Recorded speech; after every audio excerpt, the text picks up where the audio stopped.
Good evening sir. Jai Hind sir. Evening sir. Good evening. Good evening sir. Good evening. जय Hind sir.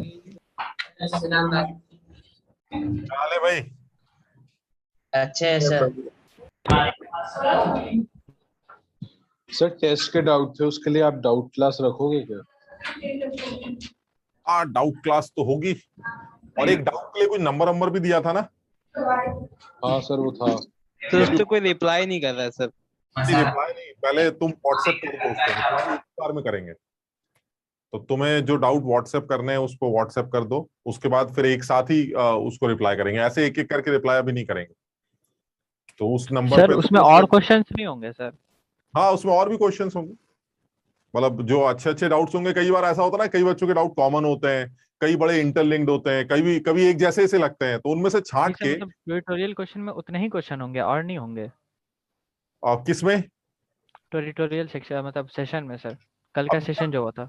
यार जो कल last session था उसमें 1.5 घंटे का टाइम है अभी हमारे पास, है ना। तो मुझे लगता है 1.5 घंटे में हम अगर कॉन्सेप्ट्स को 7 सवालों को डिस्कस कर रहे हैं तो 7-8 सवाल 10 सवाल इससे ज्यादा डिस्कस नहीं कर पाएंगे। हाँ, ये है कि थोड़ा सा देखते हैं, हो सकता है कि नेक्स्ट सेशन में इसी सॉलिड स्टेट का दोबारा ट्यूटोरियल ले लें या फिर नए चैप्टर का ट्यूटोरियल लें, तो वो थोड़ा सा डिसाइड करेंगे। दो क्लास ले लीजिएगा। हाँ, करते हैं ऐसा भी कुछ प्लान करके देख लेते हैं। नेक्स्ट कोशिश करते हैं सॉलिड स्टेट का भी कुछ पोर्शन दोबारा ले लें, है ना। तो कोशिश करके कर रहे थे, लेकिन कुछ सवाल हैं अभी, मुझे ऐसा लगता है कुछ और डिस्कशन भी उसमें कर सकते हैं हम, कुछ और चीजें सीख या कुछ और चीजें आगे बढ़ने के लिए हैं। तो देखते हैं जैसा मौका लगता है। सर एक बार आयनिक इक्विलिब्रियम में एक बार भी क्वेश्चन डिस्कस। क्या कह रहे हो बेटा? सर फिजिक्स जो सर हमारी इनऑर्गेनिक और ऑर्गेनिक केमिस्ट्री है, इसके जब हम क्वेश्चन करते हैं ना सर, बन जाते हैं। फिजिकल में दिक्कत आ रही है, कोई हमारी अप्रोच मतलब मेरी अप्रोच में कोई गलती है। मतलब मैं डायरेक्ट मॉड्यूल लगाता हूँ, मतलब जैसे क्लास होती है तो इनऑर्गेनिक ऑर्गेनिक बनते हैं, फिजिकल के नहीं बनते। कोई अप्रोच में गलती है? नहीं, अप्रोच में तो गलती नहीं बेटा, बनेंगे। तुम कोशिश करते रहो, ये सवाल भी बनेंगे। ये मैंने जो देखा है वो ये है कि पर्टिकुलर चैप्टर्स में कई बार ऐसी चीजें आती हैं कि बच्चा जब चढ़ना शुरू करता है तो कुछ दूरी पर चढ़ने के बाद ना वो ऐसा सोचता है जैसे हम चढ़ नहीं पाएंगे। लेकिन कुछ चैप्टर्स ऐसे होते हैं जो ये डिमांड रखते हैं बच्चे से कि तुम चढ़ो, अभी तुम थकोगे, परेशान होगे, लेकिन जैसे ही उस टॉप पर पहुंच जाओगे तो उसके बाद अपने आप फिसल के अपना मस्त सारा काम निकल जाएगा। लेकिन वो वहां तक चढ़ने के पहले ही बहुत सारे बच्चे ये सोचने लगते हैं कि यार हमसे लग रहा होगा नहीं। तो मेरा सजेशन है कि कुछ चैप्टर ऐसे हैं, फिजिकल केमिस्ट्री में भी कुछ चैप्टर्स ऐसे हैं जो आपको ये डिमांड रखते हैं कि कोशिश करते रहो, लेकिन जैसे ही वो एक थ्रेशोल्ड क्रॉस होता है उसके बाद सारा खेल बन जाता है। तो तुम अभी ऐसे मत सोचो कि नहीं होगा। मतलब जैसे मैं चैप्टर्स के नाम लूं, कई बार बच्चों को इवन मोल कॉन्सेप्ट में ऐसा लगता है कि यार हम लग रहा है सीख नहीं पाएंगे। जब हम शुरू में आए थे 11th में तो हमें ऐसे शुरू में लगता था यार पता नहीं कैसे होते हैं यार, कभी मोल निकालते हैं, कभी वेट ले लेते हैं, कभी ग्राम ले लेते हैं, कभी किलोग्राम ले लेते हैं, तो वो शुरू में दिक्कत लगती। लेकिन ये आज की सिचुएशन क्या लगती है? आज की सिचुएशन कम से कम इतनी तो है कि सर मोल वोल निकालने में हमें दिक्कत नहीं होती। आप अलग अलग फॉर्म्स में चीजें दे दीजिए, मोल वोल निकालना जानते हैं, कोई कलाकारी नहीं। लेकिन शुरू में दिक्कत थी, तो जिन बच्चों ने हथियार नहीं डाले वो बेचारे सीख गए। ऐसे आयनिक इक्विलिब्रियम हो गया। आयनिक इक्विलिब्रियम में भी बच्चों को शुरू में ऐसा लगता है यार क्या चल रहा है यार, कभी पीएच का ये फॉर्मूला, कभी पीएच का वो फॉर्मूला, कभी कुछ फॉर्मूला। लेकिन अगर जो लगा रहता है उसको लास्ट में आके समझ में आ जाता नहीं, ये चैप्टर मुश्किल नहीं है, इसके सवाल भी कर लूं। तो जैसे तुम कह रहे हो बेटा, उसमें मुझे जो लग रहा है वो ये कि तुम अभी पहले तो दिमाग से निकालो कि फिजिकल के सवाल नहीं बनते, क्योंकि तुम ये समझ लेना कि जब आईआईटी का पेपर तुम दे रहे होगे तो सबसे ज्यादा कॉन्फिडेंट तो तुम फिजिकल में ही होगे, है ना। तो ये तो तुम दिमाग से निकाल दो कि फिजिकल के सवाल नहीं, लेकिन ये कि लगे रहो, वो कमी है वो धीरे धीरे करके दूर होंगी, वो लगे रहो, अभी इसमें सोचो मत, ठीक है ना। तो सॉलिड स्टेट का चैप्टर तुम लोगों ने, हाँ क्या कह रहे हो बेटा? मॉड्यूल से प्रैक्टिस कर सकते हो, बिल्कुल कर सकते हो। फिर कुछ और भी मिले नहीं। अच्छा, मॉड्यूल तुम्हें दे दिए जाएंगे। अब कम से कम अभी जो सर ने जितनी थियरी तुम्हें कराई थी प्लस कुछ सवाल वगैरह जो क्लास में कराए गए थे उनकी प्रैक्टिस करो। और तुम देख रहे होगे सॉलिड स्टेट एक बड़ा विजुअलाइजेशन का चैप्टर है, हाथ में आ जाता है पूरा चैप्टर, हाथ में आ जाता है। एक बार विजुलाइज कर लिया उसके बाद ये नहीं है कि सर हम ये समझाइए वो समझाइए, आपको जो पूछना पूछते रहिए। तो एक विजुलाइजेशन का चैप्टर है, अगर उसको एक बार समझदारी से समझ लिया जाए तो मुझे नहीं लगता इसमें कोई खास मुश्किल सवाल बनाए जा सकते हैं। हालांकि समझने की चीजें इसके अंदर है, इसमें ऐसा कुछ नहीं है कि इसमें समझने का कुछ नहीं है, इसमें समझने की चीजें हैं। अगर एक बार वो चीजें समझ में आ जाए तो चैप्टर आसान बन जाता है। इसलिए मेरा सजेशन कि कोशिश करो। सॉलिड स्टेट, पी ब्लॉक और सरफेस केमिस्ट्री, इनकी तो वेटेज रहती है जेई में एग्जाम में बहुत, और ये सीबीएसई ने तीनों पूरे के पूरे उड़ा दिए। हाँ, लेकिन अब सीबीएसई ने उड़ा दिए, लेकिन आईआईटी वालों ने नहीं उड़ाए। तो अभी तुम ये मान के चलो कि हमें पढ़ने हैं, और एडवांस लेवल पे तो ये रहेंगे ही रहेंगे। जी सर, तो एडवांस लेवल पे तो रहेंगे। तो अब सीबीएसई का क्या ही करना है यार, वो तो अब हटा दिया तो हटा दिया, हमें उससे फर्क नहीं पड़ता। सर 11-12 में ऐसे कौन से चैप्टर है जिसकी रिवीजन हम पहले करें, मतलब 11 के जो मेन है वो? देखो, मेन चैप्टर की अगर फिजिकल केमिस्ट्री की बात करते हो तो आयनिक को रिवाइज कर लो। मेरा सजेशन इसलिए ये ऐसा बोल रहा हूं, मैं आयनिक को रिवाइज करोगे तो काइनेटिक्स और वो इलेक्ट्रोकेमिस्ट्री में थोड़ी सी हेल्प मिलेगी। तो आयनिक का रिवीजन थोड़ा सा पहले कर लेना चाहिए, अभी जरूरत नहीं है। अब जैसे आज का जो चैप्टर स्टार्ट कर रहे हैं हम, लिक्विड सोल्यूशन, इसमें शुरू का जो आज की क्लास होगी, अगर तुमने पढ़ाने का मौका दिया, ठीक, तो आज की जो क्लास होगी, उस आज की क्लास में शुरू में सारी वो बकवास मचेगी जो तुमने जब तुम बचपन में यहाँ आए थे तब शुरू हुई थी। वो कॉन्सेप्ट, मोलालिटी, जनरली बच्चों को तो मैं वो शुरू में जो 12th की क्लास की होती है लिक्विड सोल्यूशन की, उसमें वो पढ़ाता ही नहीं हूं, क्योंकि मुझे ये अज्यूम मैं कर लेता हूं कि यार ये तो यार क्या दोबारा पढ़ना, ये बच्चों को आता है। लेकिन क्योंकि हमें एक क्लास का एक अच्छा बोनस मिला है कि भाई ऐसा इस एक क्लास में कम से कम इस पुरानी बातों को रिवाइज ही कर लीजिए, तो कम से कम हम आज की क्लास में वो जितने भी हमारे कॉन्सेप्ट टर्म्स थे जो लिक्विड सोल्यूशन में और आगे दुनिया भर के चैप्टर्स में आते हैं, समझ लो, मोलालिटी, मोल फ्रैक्शन, हर जगह आता है, तो आप कम से कम उस टॉपिक को एक बार रिवाइज कर लीजिए, उसके ऊपर 2-4 सवाल लगा लेते हैं ताकि ये बात पक्की हो जाए, और अगली क्लास से हम लिक्विड सोल्यूशन का जो कोर कॉन्सेप्ट है वेपर प्रेशर, वहां से स्टार्ट करें। तो आज हम कोशिश कर लेते हैं कि ये जो कॉन्सेंट्रेशन टर्म्स है, इन कॉन्सेंट्रेशन टर्म्स को फटाफट रिवाइज कर लेते हैं, ठीक। तो हम इसको फटाफट शुरू करने जा रहे हैं। इसका जो पहला, हाँ बेटा सर, हाइड्रोकार्बन्स कराइएगा ना सर? हाइड्रोकार्बन्स भी कराए जाएंगे मेरे ख्याल से। इस चैप्टर के बाद शायद जीओसी या पी ब्लॉक उठाएंगे और फिर हाइड्रोकार्बन्स को भी रिवाइज करेंगे। और रिडॉक्स रिएक्शन नहीं हुआ था सर। और देखो, रिडॉक्स में पता नहीं तुम लोग क्यों बार बार रिडॉक्स की बात करते हो। रिडॉक्स में एन फैक्टर कैलकुलेशंस कर चुके हो, वही रिडॉक्स था। एक रिडॉक्स की अगर कहोगे तो बैलेंसिंग वाला पोर्शन बता देंगे, लेकिन वो भी आईआईटी लेवल के लिए इंपॉर्टेंट नहीं है। लेकिन तुम कहोगे तो वो भी मैं तो पढ़ाया ही नहीं रिडॉक्स। कर लेंगे। जब नहीं कराया गया, जिनको नहीं कराया गया उनको करा दिया जाएगा। वही एन फैक्टर कैलकुलेशंस की बात कर रहे हो, N factor, titration. N factor तो हो गया, थोड़ा बैलेंसिंग में दिक्कत आती है, कर लेंगे। N double titration, back titration, simple titration, ये इडियोमेट्रिक टाइट्रेशन से कर चुके हो तुम लोग? हाँ सर। नहीं सर, नॉर्मलिटी से आगे का भी नहीं हुआ था। ठीक है, जिसका नहीं हुआ है या ये चैप्टर हम दोबारा करेंगे, क्योंकि अब ये सब इकट्ठे बैठे हैं यार। अब इसमें ये नहीं होगा कि हमने कर लिया, हमने नहीं किया। अब सबको तैयार करना है हमें। तो जिन्होंने कर लिया है वो रिवाइज कर लेंगे, जिन्होंने नहीं किया है वो दोबारा कर लेंगे। समझ लो, वो तो अपने हिसाब से स्टार्ट करते हैं। अब इसको स्टार्ट करते हैं भाई। थोड़ा सा बीच बीच में बातें कर लेंगे, अदरवाइज ये चैप्टर स्टार्ट ही नहीं करने दोगे तुम। देखो, ये पहली स्लाइड लेके आए हैं कंसंट्रेशन टर्म्स की। हमें इस बारे में कोई डिस्कशन नहीं करनी है, सिर्फ एक लाइन में इस बात को एक्सप्लेन कर लेते हैं। और तुम में से कोई भी बच्चा जल्दी से बता दे सोल्यूशन किसको कहने जा रहे हैं आप, क्योंकि हम उन्हीं सॉल्यूशंस की कंसंट्रेशन टर्म्स को डिफाइन करेंगे। तो आपके हिसाब से सॉल्यूशंस किसको कहेंगे पहले वो बता दीजिए बस। भूल गया सब। सॉल्वेंट और सॉल्यूट और सॉल्वेंट का मिक्सचर। बहुत पुरानी बात है, सब नई बात नहीं है, कुछ बहुत पुरानी बात है। आप पत्थर को उठाइए, किसी भी सल्यूट को उठाइए, पानी में घोल दीजिए, बात खत्म करिए। लेकिन सोल्यूशन किसे कहेंगे? सर घोल तो गया है, लेकिन सोल्यूशन किसको कहेंगे? अब यहां से ना मेरे हिसाब से इसके अंदर एक बड़ी इंपॉर्टेंट बात है, और वो है होमोजीनियस वर्ड। इसलिए मेरे हिसाब से सल्यूट सॉल्वेंट का जो होमोजीनियस मिक्सचर होता है उसे सोल्यूशन का नाम दे दिया जाता है। इस होमोजीनियस, देखो डेफिनेशन में तो बहुत आसान हो गया सर, हमने समझ ली डेफिनेशन। आप जब चीनी को पानी में घोलते हैं तो चीनी पानी के अंदर घुल जाती है, और चीनी पानी के अंदर घुलने के बाद एक ऐसा सिस्टम तैयार करती है जिसके हर पोर्शन के अंदर द कॉम्पोजिशन यानी द कॉन्सेंट्रेशन टर्म वो कांस्टेंट रहता है। यानी कहने का मतलब ये हुआ, आप उस सोल्यूशन का जो आपने तैयार किया है चीनी को पानी में घोलने के बाद, आप चाहे उसका छोटा अमाउंट ले ले, चाहे आप उसका बड़ा अमाउंट ले ले, कंसंट्रेशन टर्म वो कांस्टेंट रहता है। यानी छोटे से बर्तन में अगर आपने उस चीनी के सोल्यूशन को डाला तो उस छोटे से बर्तन में चीनी के सोल्यूशन की मोलालिटी, चीनी का मोल फ्रैक्शन, पानी का mole fraction, percentage weight by wait, percentage weight by volume, आप कोई भी कॉन्सेंट्रेशन टर्म डिफाइन करिए, वो उस छोटे से बर्तन का वही होगा जो बड़े बर्तन का होता। यानी कंसंट्रेशन टर्म्स होमोजीनियस सिस्टम का मतलब यह है कि the concentration terms remains constant. यानी मेरे कहने का मतलब है, जैसा कि जनरली बच्चों को यह बताया भी जाता है और हम पहले भी इस बारे में डिस्कशन कर चुके हैं कुछ लोगों के साथ, और वो ये है कि अगर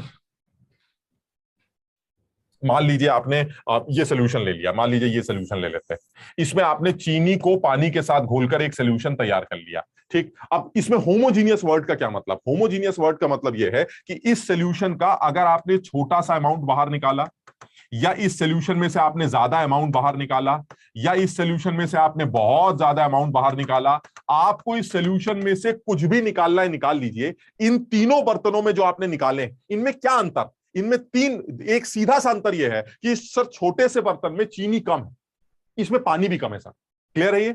इसमें चीनी भी ज्यादा है, इसमें पानी भी ज्यादा है। सर इसमें चीनी बहुत ज्यादा है, इसमें पानी भी बहुत ज्यादा है। चीनी पानी के अमाउंट कम ज्यादा हो सकता है इन तीनों बर्तनों का, लेकिन इन तीनों बर्तनों के अंदर जो कॉमन बात है वो है concentration term. The concentration of this छोटा सा बर्तन is equal to the concentration of this बर्तन is equal to the concentration of this बर्तन। यानी इस सोल्यूशन की जो मोलारिटी है वही मोलारिटी इस सोल्यूशन की होगी और वही मोलारिटी इस सोल्यूशन की भी होगी। यही मोलारिटी इस बड़े से सोल्यूशन की भी होगी। यानी होमोजीनियस वर्ड का मतलब यह होता है कि आपने जब सोल्यूट को सॉल्वेंट में डिसॉल्व किया तो सोल्यूट सॉल्वेंट के अंदर होमोजीनियसली डिस्ट्रीब्यूटेड है। अब आप उसका छोटा अमाउंट बाहर निकालें, चाहे उस सोल्यूशन में से बड़ा अमाउंट बाहर निकालें, कंसंट्रेशन उस छोटे अमाउंट की और बड़े अमाउंट की वो सेम रहेगी, सिर्फ अमाउंट कम ज्यादा होता रहेगा। चीनी कम, पानी कम, चीनी ज्यादा, पानी ज्यादा, ये चेंज होता रहेगा, लेकिन कंसंट्रेशन टर्म्स हमेशा कांस्टेंट रहेंगे। बताओ ये वाली बात समझ में आई सबके? Yes sir. ये वही हमारी पुरानी कहानी। ठीक, अच्छा आप काम की बात करते हैं। सर वो कौन कौन से कंसंट्रेशन टर्म्स हैं जो सॉल्यूशंस के लिए डिफाइन किए गए? तो अब हम उन कंसंट्रेशन टर्म्स पे आ जाते हैं। सबसे पहले फटाफट डिफाइन कर लेते हैं।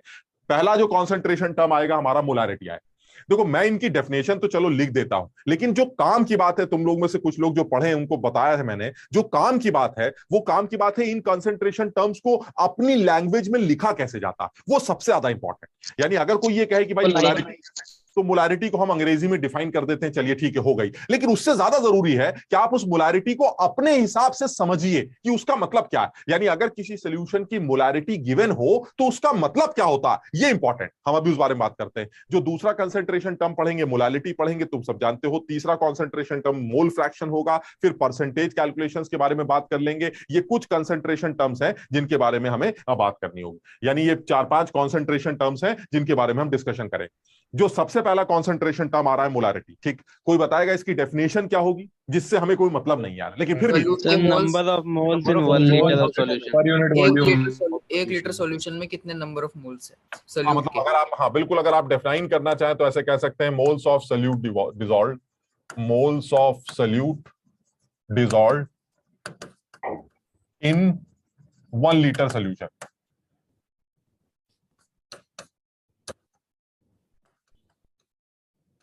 ये कहने के लिए ये डेफिनेशन हो गई, हमें इससे मतलब नहीं। अब मैं तुम्हें बताता हूं काम की बात क्या। काम की बात यह है कि अगर कभी न्यूमेरिकल पूछा जाए कि चीनी के इतने मोल हैं, पानी और चीनी के सोल्यूशन का वॉल्यूम दे रखा है, तो आप सीधे फॉर्मूला बना सकते हैं और फॉर्मूला आपके सामने है। जब कभी भी आपको मोलारिटी डिफाइन करनी हो, जिसको कैपिटल एम से डिफाइन किया जाता है, तो मोलारिटी जब भी कभी निकालनी हो तो आता है सोल्यूट के मोल्स को ऊपर रख दीजिए, moles of solute divided bye volume of solution in litre.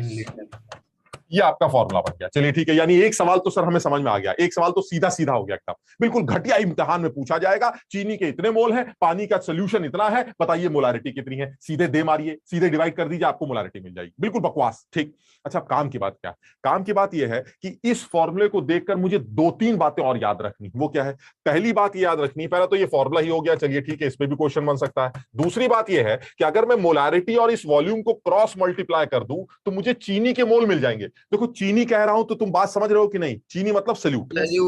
मैं सॉल्यूट कुछ भी हो सकता है, मेरे मुंह से बार बार चीनी निकल रहा है, दैट रिप्रेजेंट सॉल्यूट। ठीक, तो अगर मुझे कभी चीनी के मोल पता करने हो तो मोलारिटी और वॉल्यूम को क्रॉस मल्टीप्लाई करके आप चीनी के मोल भी निकाल सकते हैं। यानी दूसरी बात याद करने की क्या है कि अगर आपको चीनी के सॉल्यूशन की मोलारिटी पता हो और उस चीनी के सॉल्यूशन का वॉल्यूम पता हो लीटर में, तो आप दोनों को मल्टीप्लाई करके आसानी से चीनी के मोल्स कैलकुलेट कर सकते हैं। यानी चीनी के मोल्स कैलकुलेट करने का एक तरीका ये बात भी हम ध्यान रख लेते हैं। तीसरी बात क्या याद करनी चाहिए? तीसरी बात ये याद करनी चाहिए जो सबसे ज्यादा इंपॉर्टेंट लगती है, वो ये है कि अगर मुझे किसी सॉल्यूशन की मोलारिटी गिवन, देखो ये मैं इसको इसी तरह से समझाता हूं।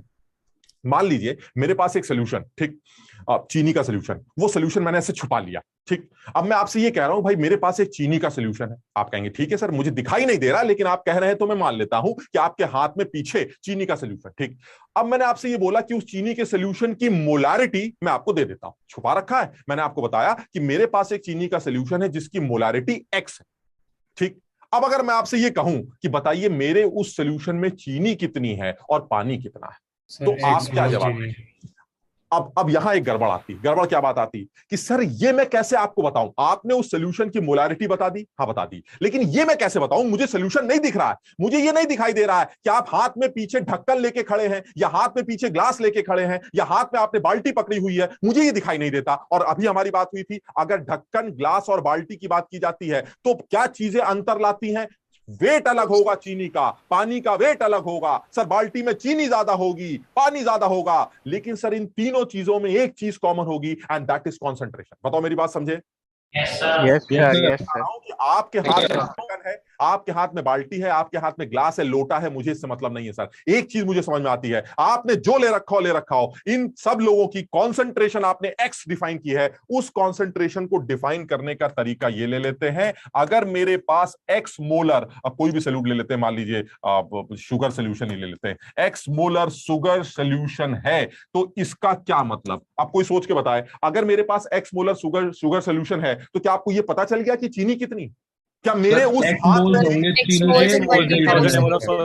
समझो बात को, अगर मैंने तुम्हें एक्स मोलर शुगर सोल्यूशन बता दिया तो इसका ये मतलब थोड़ी ना है कि तुम्हें ये पता चल गया कि चीनी कितनी है। अरे भाई, आपने हाथ में पीछे छुपा के रखा है, आपको क्या पता चीनी ज्यादा है या चीनी कम है? 1 लीटर में एक्स मोल होंगे। बिल्कुल सही बात, 1 लीटर में एक्स मोल होंगे। हम सिर्फ एक बात जानते हैं, अगर आपने अपने छुपे हुए सोल्यूशन की मोलारिटी एक्स बताई तो मैं एक चीज तो पक्के दावे के साथ कह सकता हूं कि अगर ये एक्स मोलर सोल्यूशन है तो एक चीज तो कंफर्म हो गई सर, मैं इतना जरूर लिख सकता हूं, आपके पास एक्स मोल्स शुगर के होंगे, शुगर डिसॉल्व होगी इन 1 लीटर और 1000 ml of solution.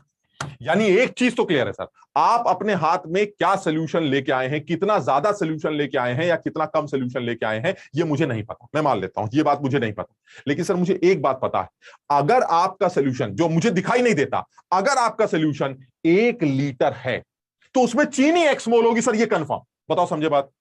Yes sir. अब मैंने जो है अपना सोल्यूशन जो है ऐसे हाथ से आपको ऐसे करके दिखाया, हमारा सोल्यूशन तो आधा लीटर है, तुम तो 1 लीटर कह रहे थे, तो हम फौरन पलट के क्या बोलेंगे? सर चीनी x/2 होंगे।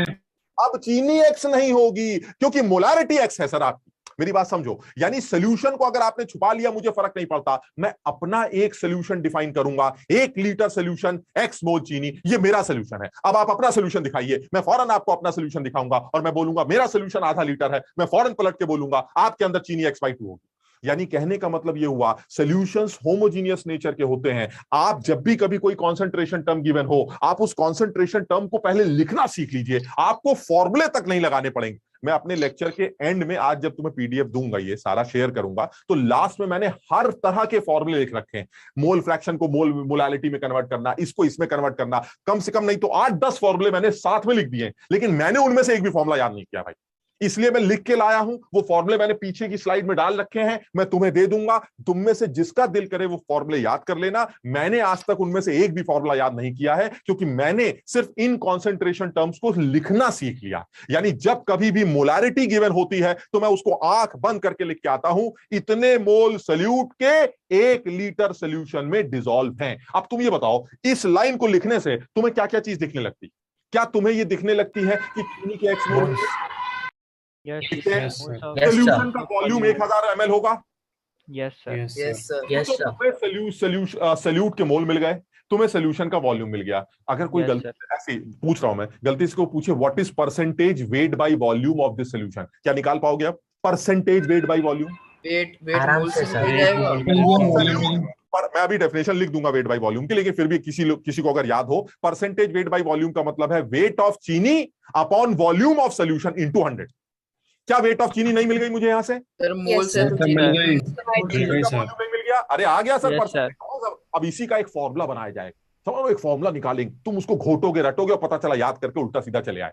मेरा सजेशन ये, हालांकि मैं सारे फॉर्मूले तुम्हें दे रहा हूं, तुम्हारा दिल करे तो तुम फॉर्मूला याद कर लेना, लेकिन ना दिल करे तो मेरा सजेशन याद रखो कि तुम ऐसी की तैसी फॉर्मूलों की आप सिर्फ हर कॉन्सेंट्रेशन टर्म को लिखना सीखिए। जैसे मोलारिटी को लिखना सिखाया गया है, इतने मोल सल्यूट के इन 1000 ml सोल्यूशन, बस आप इतनी बात याद कर लीजिए, आपका दो चीजें तो ऐसी खत्म हो गई, चीनी के मोल पता चल जाएंगे, सोल्यूशन का वॉल्यूम पता चल जाएगा, थोड़ा बहुत ऊंच नीच करके आपके बाकी सारे कॉन्सेंट्रेशन टर्म्स निकला। यहां तक ठीक है?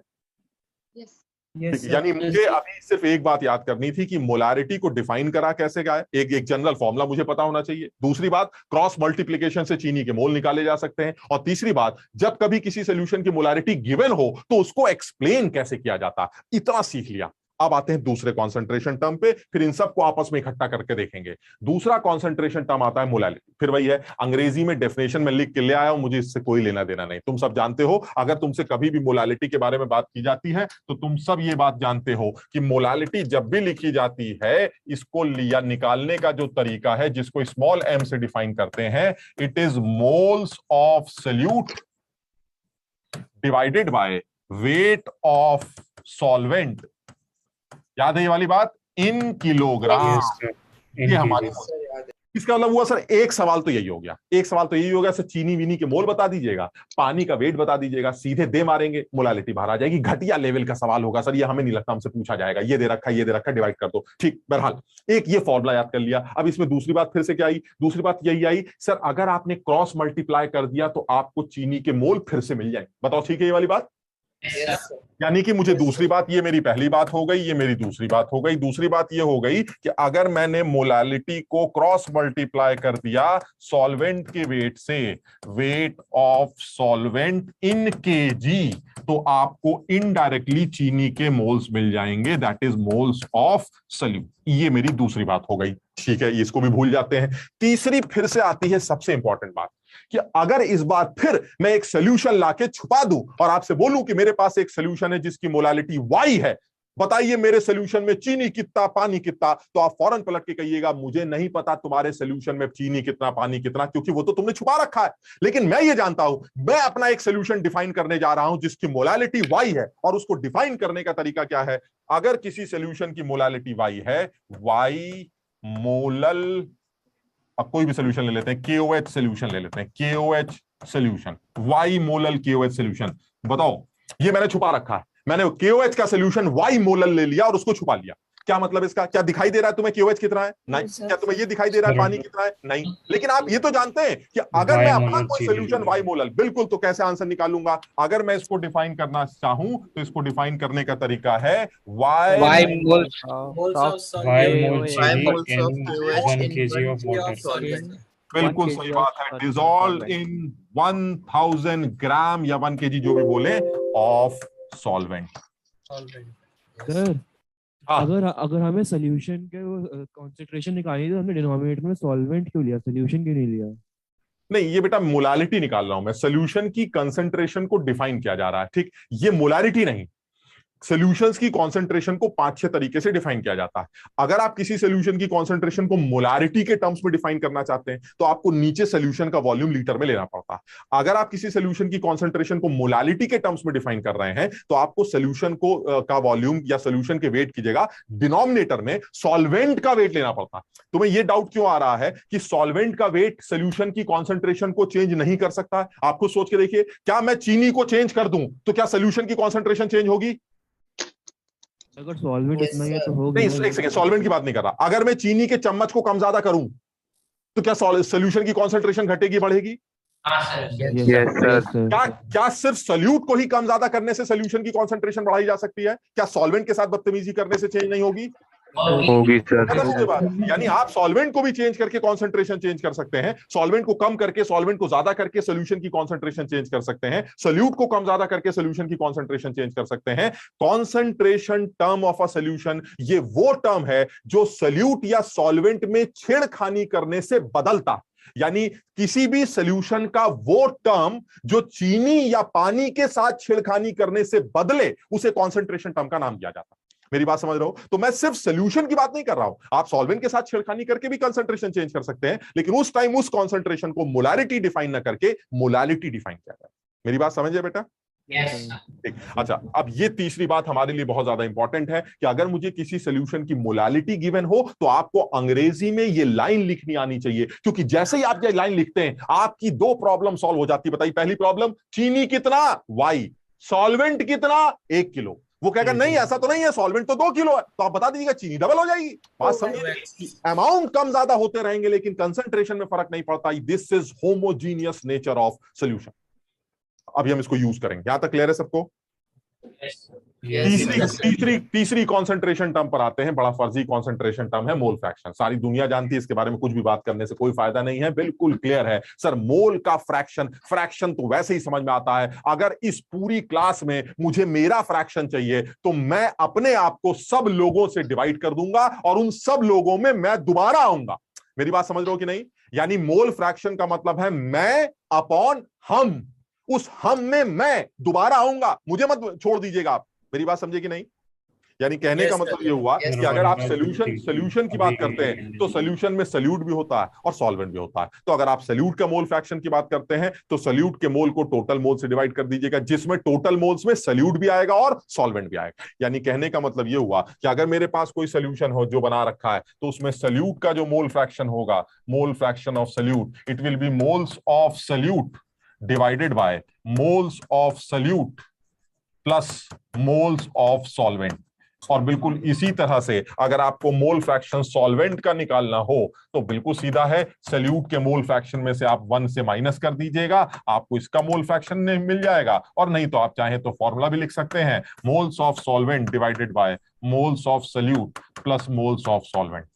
यानी कहने का मतलब ये हुआ, एक सीधा सवाल तो यही बन गया कि चीनी के मोल दे रखे हैं, पानी के मोल दे रखे हैं, सीधे सीधे मोल फ्रैक्शन निकालो। एक सवाल ये बन गया और इस चैप्टर में इसका बहुत ज्यादा यूज भी होगा। ठीक, दूसरा सवाल क्या है? दूसरा सवाल यह है कि क्या किसी सोल्यूशन में अगर मैं सॉल्यूट का मोल फ्रैक्शन तुम्हें दे दूं तो क्या तुम्हें यह पता चल जाएगा कि चीनी कितना और पानी कितना है? नहीं सर, देखिए ये बात आप बार बार तीसरी बार करने जा रहे हैं।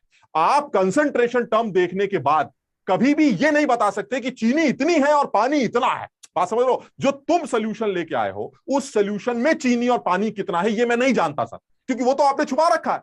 मेरी बात सब लोग समझ रहे हैं इस बात को? क्या कह रहा हूं मैं? सोल्यूशन छुपा के रखा गया है। आपको सोल्यूशन की कंसंट्रेशन टर्म दी गई है मोलारिटी के टर्म्स में या मोलालिटी के टर्म्स में या मोल फ्रैक्शन के टर्म में। अब सोल्यूशन छुपा रखा है तो आपको ये तो नहीं पता चलेगा कि चीनी कितना है और पानी कितना है, लेकिन आपको ये तो पता चल जाएगा अगर चीनी इतना है तो पानी इतना होगा, अगर पानी इतना है तो चीनी इतनी होगी। मेरी बात समझ रहे हो? यानी आप अपना एक सोल्यूशन डिफाइन करना सीखिए, जो कि आपने मोलारिटी और मोलालिटी में दिखाया, उसी तरह से आप मोल फ्रैक्शन की बात कर रहे हैं। अगर आपको किसी भी सोल्यूशन को जो छुपा के दिया गया है उसमें चीनी या पानी का मोल फ्रैक्शन गिवन हो तो आप इनडायरेक्टली उस सॉल्यूशन को कैसे डिफाइन करते हैं वो भी हम सीखना चाहते हैं। और वो ये है कि अगर मान लीजिए कि मुझे कोई सॉल्यूशन छुपा के दिया गया है जिसमें चीनी का मोल फ्रैक्शन या पानी का मोल फ्रैक्शन सपोज दे रखा, तो ऐसे में उसको कैसे डिफाइन किया जाता है मैं इसके बारे में थोड़ी सी बात कर रहा हूं और उसको एक एग्जाम्पल से हल्का सा समझने की कोशिश कर रहा हूं। मान लीजिए, एक एग्जाम्पल ले लेते हैं।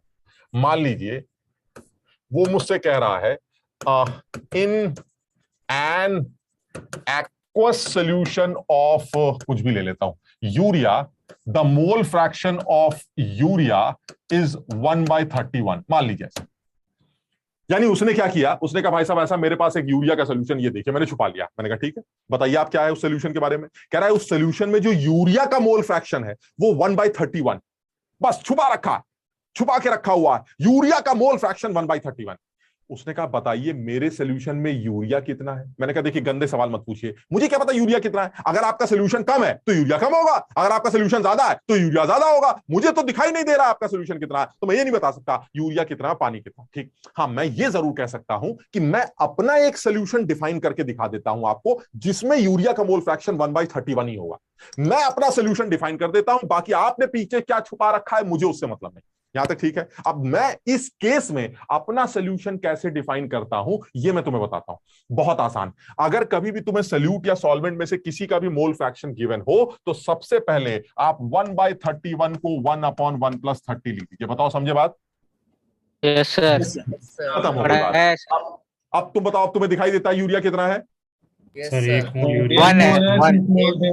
और एक्वस सोल्यूशन का मतलब पानी कितना है? 30 मोल। यानी तुमने अपना एक सोल्यूशन डिफाइन किया, this is mole fraction of urea. Indirectly mole fraction of urea is moles of urea.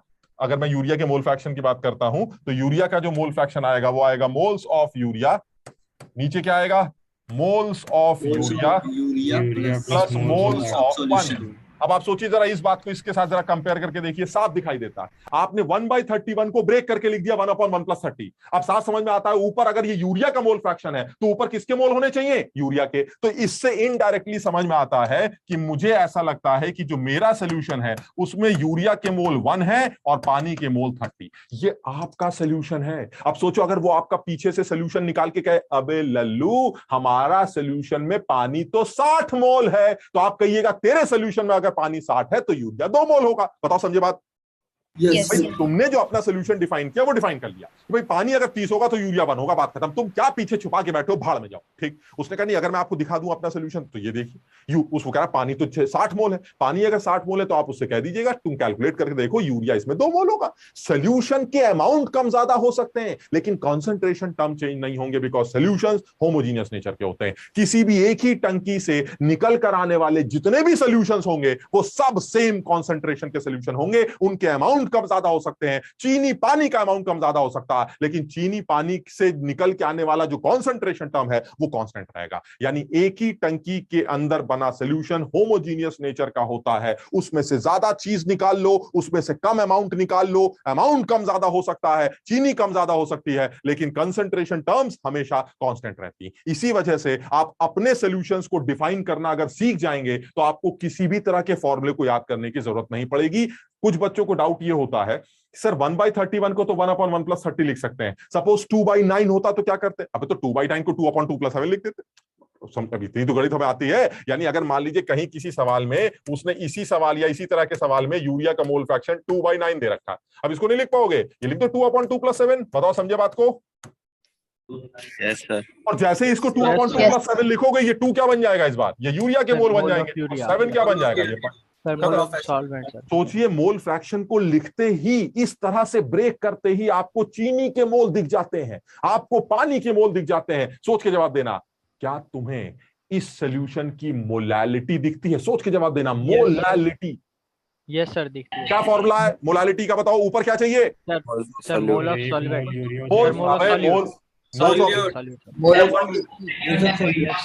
Moles of urea, ऊपर मोल्स ऑफ यूरिया चाहिए। Yes sir. आ गए ये। Yes sir. नीचे क्या चाहिए? Weight of solvent. Sir weight of solvent sir. पानी का वेट नहीं निकाल पाओगे मोल से, निकालेंगे सर। रख देना मोलालिटी बात। कौन सा फॉर्मूला सर? किस फॉर्मूला? इसके फॉर्मूले होते हैं जिनको याद किया जाता है, जो भूल जाते हैं और बैंड बच जाती है। बेस्ट तरीका यह है कि आप सिर्फ कंसंट्रेशन टर्म्स को एक्सप्लेन करना सीखिए, एक भी फॉर्मूला याद करने की जरूरत नहीं है। आपको सिर्फ अंग्रेजी में अगर यह लिखना आ गया कि मोलारिटी मतलब this much moles of solute in 1000 ml solution, molality का मतलब this much moles of solute in 1000 gram solvent, अगर आपको ये डेफिनेशंस लिखनी आ गई तो आपका पूरी प्रॉब्लम ही सॉल्व हो जाएगी, आपको कोई फॉर्मूला ही नहीं याद करना पड़ेगा। या तो ठीक है, ये समझ में आ गया। अगर मोल फ्रैक्शन दिया जाए किसी सॉल्यूट या सॉल्वेंट का तो उसको ब्रेक कैसे किया जाएगा और उसको ब्रेक करने से आपको क्या क्या पता चल जाएगा अपने सॉल्यूशन के बारे में। यस।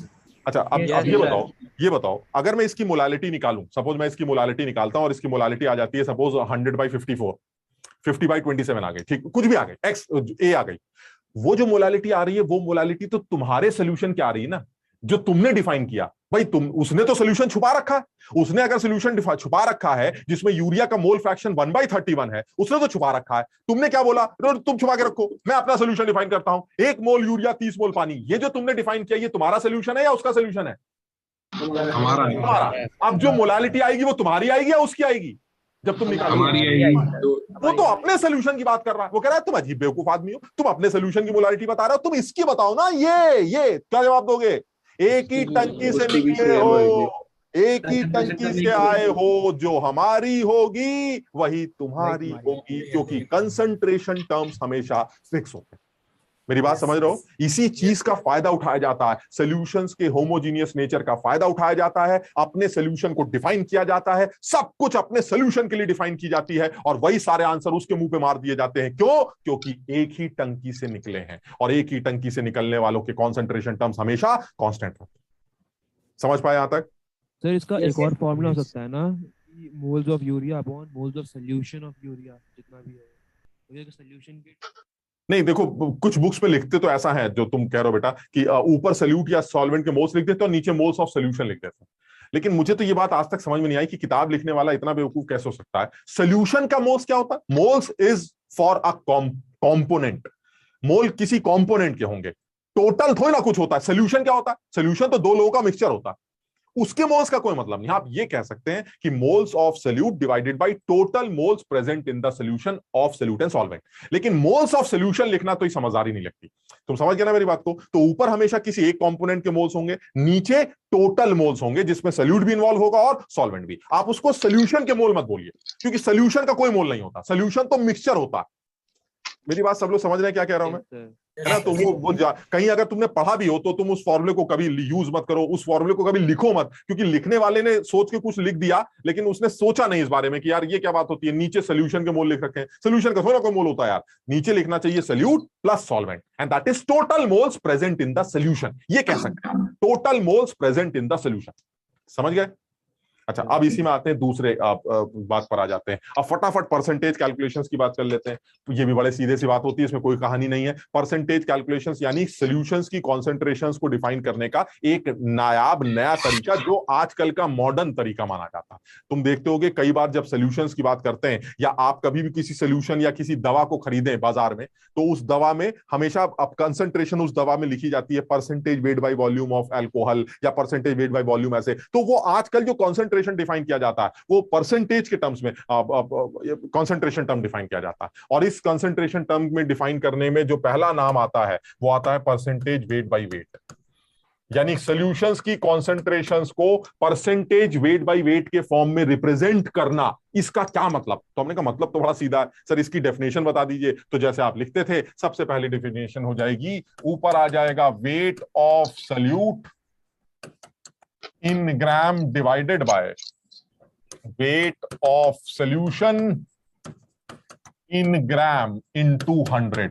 यानी किसी भी सॉल्यूशन की अगर concentration percentage weight by wait के टर्म्स में निकालना चाहते हैं आप, तो आप सॉल्यूट का वेट ले लीजिए, सॉल्यूशन का वेट ले लीजिए, दोनों को डिवाइड करके 100 से मल्टीप्लाई कर दीजिए, आपको उस सॉल्यूशन का परसेंटेज वेट बाय वेट मिल जाएगा। ये फॉर्मूला सब लोगों ने पढ़ रखा है? Yes, sir. दूसरी बात करते हैं। वो कह रहा सर ये तो ठीक है सर, लेकिन आप दूसरी वाली बात बताइए ना कि अगर किसी सॉल्यूशन का वेट बाय वेट परसेंटेज दिया जाए ऐसे छुपा के, मेरे पास एक सॉल्यूशन है उसका परसेंटेज वेट बाय वेट 25 है, क्या मतलब है इस बात का? सॉल्यूशन तो दिख नहीं रहा, तो क्या करेंगे? अपना डिफाइन करेंगे। सर मैं आपको अपना सॉल्यूशन डिफाइन करके दिखाऊंगा और उस अपने सॉल्यूशन के बारे में बात करूंगा। तो चलिए, अगर मुझे कभी भी किसी सॉल्यूशन में percentage weight by weight given हो, suppose A% weight by weight, कोई भी सॉल्यूशन ले लेते हैं, यूरिया ही ले लेते हैं, यूरिया सॉल्यूशन ये दे रखा है। अब तुम बताओ, ये सॉल्यूशन जो मैंने लिया ये तो मैंने छुपा रखा है। अब आपको कैसे पता चलेगा यूरिया कितना है, पानी कितना है? हम कहेंगे हमें नहीं पता चलेगा सर, हम अपना तो सॉल्यूशन डिफाइन कर सकते हैं ना, जो A% ही होगा। आपके अंदर कितना यूरिया कितना पानी मुझे फर्क नहीं पड़ता, लेकिन कम से कम जो आपका सॉल्यूशन है उससे छोड़िए, जो आपने अपना सॉल्यूशन डिफाइन किया है आप उसके सॉल्यूशन की बात कर लीजिए। अब बताओ, इस डेफिनेशन को ध्यान में रखते हुए, if a urea solution is A% weight by wait, बताओ कैसे डिफाइन करेंगे? एक ग्राम बिल्कुल सही बात है। 1 gram of urea is all in 100 gram solution. ये मेरा है सॉल्यूशन। अब अगर वो बेवकूफ कहे लो 100 ग्राम सॉल्यूशन, अबे ये तो 500 ग्राम है, तो आप क्या जवाब देंगे? 5 ग्राम यूरिया होगा, 5 गुना यूरिया। यानी तो मेरी बात समझ रहे हो कि नहीं? क्या फर्क है मेरे और उसके सॉल्यूशन में? किस चीज का फर्क है? अमाउंट का। सिर्फ अमाउंट कम ज्यादा हो रहा है सर। अमाउंट के कम ज्यादा होने से कंसंट्रेशन में कोई फर्क नहीं पड़ता। चीनी कम कर दो, पानी कम कर दो, चीनी बढ़ा दो, पानी बढ़ा दो, concentration remains constant because the solutions are homogeneous in nature. Clear है ये? अब तुम बताओ, ये लाइन लिखते ही, अगर उसने सवाल में ये दिया और तुमने इस लाइन को लिखना सीख लिया, तुम देखो इस लाइन को लिखते ही सोच के जवाब देना, क्या तुम्हें ये दिखता है कि यूरिया कितने मोल है? क्या तुम्हें ये दिखता है कि पानी का कितना ग्राम है? पानी ये क्या है सर? सॉल्यूशन का सर, सॉल्यूशन ऊपर कौन है sir? Urea sir, solvent 100 minus यानी ये पता चल गया पानी कितना है? Yes sir, yes sir. Solute के मोल पता है, पानी का वेट पता है, क्या मोलारिटी आ गई? आ गई यस सर क्या यूरिया का मोल फ्रैक्शन आ गया? आ गई यस सर इन सब के 36 फॉर्मूले याद करने से अच्छा ये लाइनें लिखना सीख लेते हैं। सर फॉर्मूले हमने छोड़िए ऐसे निकाल लेंगे, कितने फॉर्मूले याद करके जाएंगे? लेकिन फिर भी मैं फॉर्मूले लास्ट की स्लाइड में लिख के लाया हूं, तुम आराम से चाहो तो उनको याद कर लेना। मैंने आज तक एक भी नहीं याद किया, मैं अपनी बता दूं, ठीक है ना? तो तुम्हारा दिल करे तुम याद करो ना, मैंने कभी क्लास में बताया, लेकिन मुझे ऐसा लगता है कि आज इस क्लास में अब क्योंकि आप हर जगह के बच्चे बैठते हैं, तो इसलिए जिन बच्चों ने अपने आप कहीं पढ़ा हो, कहीं देखा हो कि भाई ये फॉर्मूले भी दिए जाते हैं, इनको याद करने से भी सवाल जल्दी किए जा सकते हैं, अगर आप याद कर सके। मैंने क्यों नहीं याद किया, मैं अपनी बात बता दूं, मुझसे याद नहीं होते थे, मैंने इसलिए याद नहीं किया। अगर आप याद करके उनकी प्रैक्टिस कर लेते हैं तो सवाल हो सकता है आप थोड़ा जल्दी कर लें, इसलिए मैं लिख के लाया। मुझे कभी इसकी जरूरत नहीं महसूस हुई, इसलिए मैंने याद नहीं किया, ठीक है ना? तो किसी को कोई डाउट नहीं होना चाहिए, जैसा दिल करे वैसे कर लेना। मेरे हिसाब से एक्सप्लेन करना भी आना चाहिए। अगर आपको लगता है फॉर्मूले याद करने से सवाल जल्दी किया जा सकता है, तो आप फॉर्मूले भी याद कर सकते हैं, ठीक है? हाँ सर, अगर ग्राम के बजाय केजी में ले ले तो फर्क आ जाएगा क्या? नहीं, यहां पर फर्क नहीं आएगा, लेकिन ये गलती मत करना ना कि यूरिया ग्राम में ले लिया, नीचे किलोग्राम ले लिया, ये गलती मत करना। आप वेट ऊपर नीचे बराबर रख दीजिएगा, बराबर यूनिट में, ठीक है सर। बात समझ लो, क्योंकि हम आंसर तो हमारा यूनिटलेस है, परसेंटेज इज यूनिटलेस, तो बात समझ लो। तो ऊपर जो भी रखना रखिए, नीचे जो भी रखना रखिए, यूनिट सेम रखिए, बस इतना फर्क, ठीक।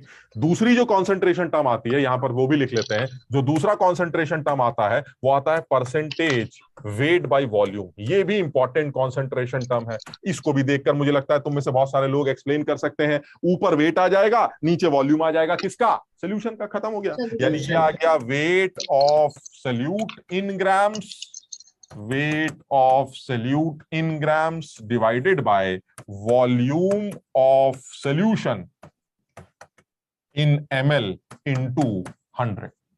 यानी कहने का मतलब ये हुआ, अगर आपको किसी भी सोल्यूशन की percentage weight by volume define करनी हो तो आप उसको इस तरह से डिफाइन कर सकते हैं। और इससे ज्यादा इंपॉर्टेंट है कि अगर आपको किसी सोल्यूशन का परसेंटेज वेट बाय वॉल्यूम दिया जाए तो आप उसको कैसे एक्सप्लेन करेंगे। कोई भी सोल्यूशन ले लेते हैं, मान लीजिए यूरिया सोल्यूशन ले लें, आप बताओ इसको कैसे एक्सप्लेन करेंगे? Sir 1 gram of solution, B gram urea dissolved in 100 ml solution. खत्म हो गया। बताओ अब जरा सोच के जवाब देना, क्या ये पता चल गया कि सोल्यूट कितना है? Yes sir. उससे उसके मोल आ जाएंगे? आ जाएंगे सर। क्या तुम्हें सोल्यूशन का वॉल्यूम लीटर में दिखाई देता है? लीटर में? यस एमएल में सर। निकाल लेंगे। क्या मोलारिटी आती है? हाँ सर, आ जाएगी। आ गई सर। तो क्या फॉर्मूला याद करना सर, यहीं से सब कुछ दिखता है सर, हम निकाल लेंगे, कोई फॉर्मूला याद करने की जरूरत नहीं, लेकिन फिर भी तुम्हें दिखा देंगे, ठीक। बहरहाल तो ये दो कॉन्सेंट्रेशन टर्म्स हैं जिनको इंपॉर्टेंट समझा जाता है। इनको कैसे एक्सप्लेन किया जा रहा है ये हमारे लिए ज्यादा इंपॉर्टेंट है। हम इन कॉन्सेंट्रेशन टर्म्स को डायरेक्टली कैसे निकाला जाएगा, साथ ही साथ इनके कॉन्सेंट्रेशन टर्म्स को एक्सप्लेन कैसे किया जाएगा ताकि हम इंटर कन्वर्जन के सवाल कर सके, हमें वो भी पता होना चाहिए। आगे बढ़े और यस सर।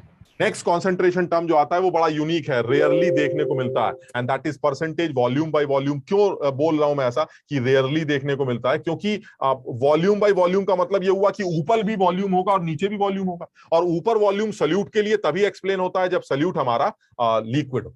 यानी परसेंटेज वॉल्यूम बाय वॉल्यूम भी एक कॉन्सेंट्रेशन टर्म हो सकता है, लेकिन उसके लिए आप डिफाइन करते हैं volume of solute in ml divided by volume of solution in ml into 100। अब इसमें देखो, ये तो तुम सब लोग मानते होगे कि सल्यूट को वॉल्यूम दे रहे हैं आप, तो इसका मतलब है कि सर इस बार जो हमारा सल्यूट है इट शुड बी लिक्विड।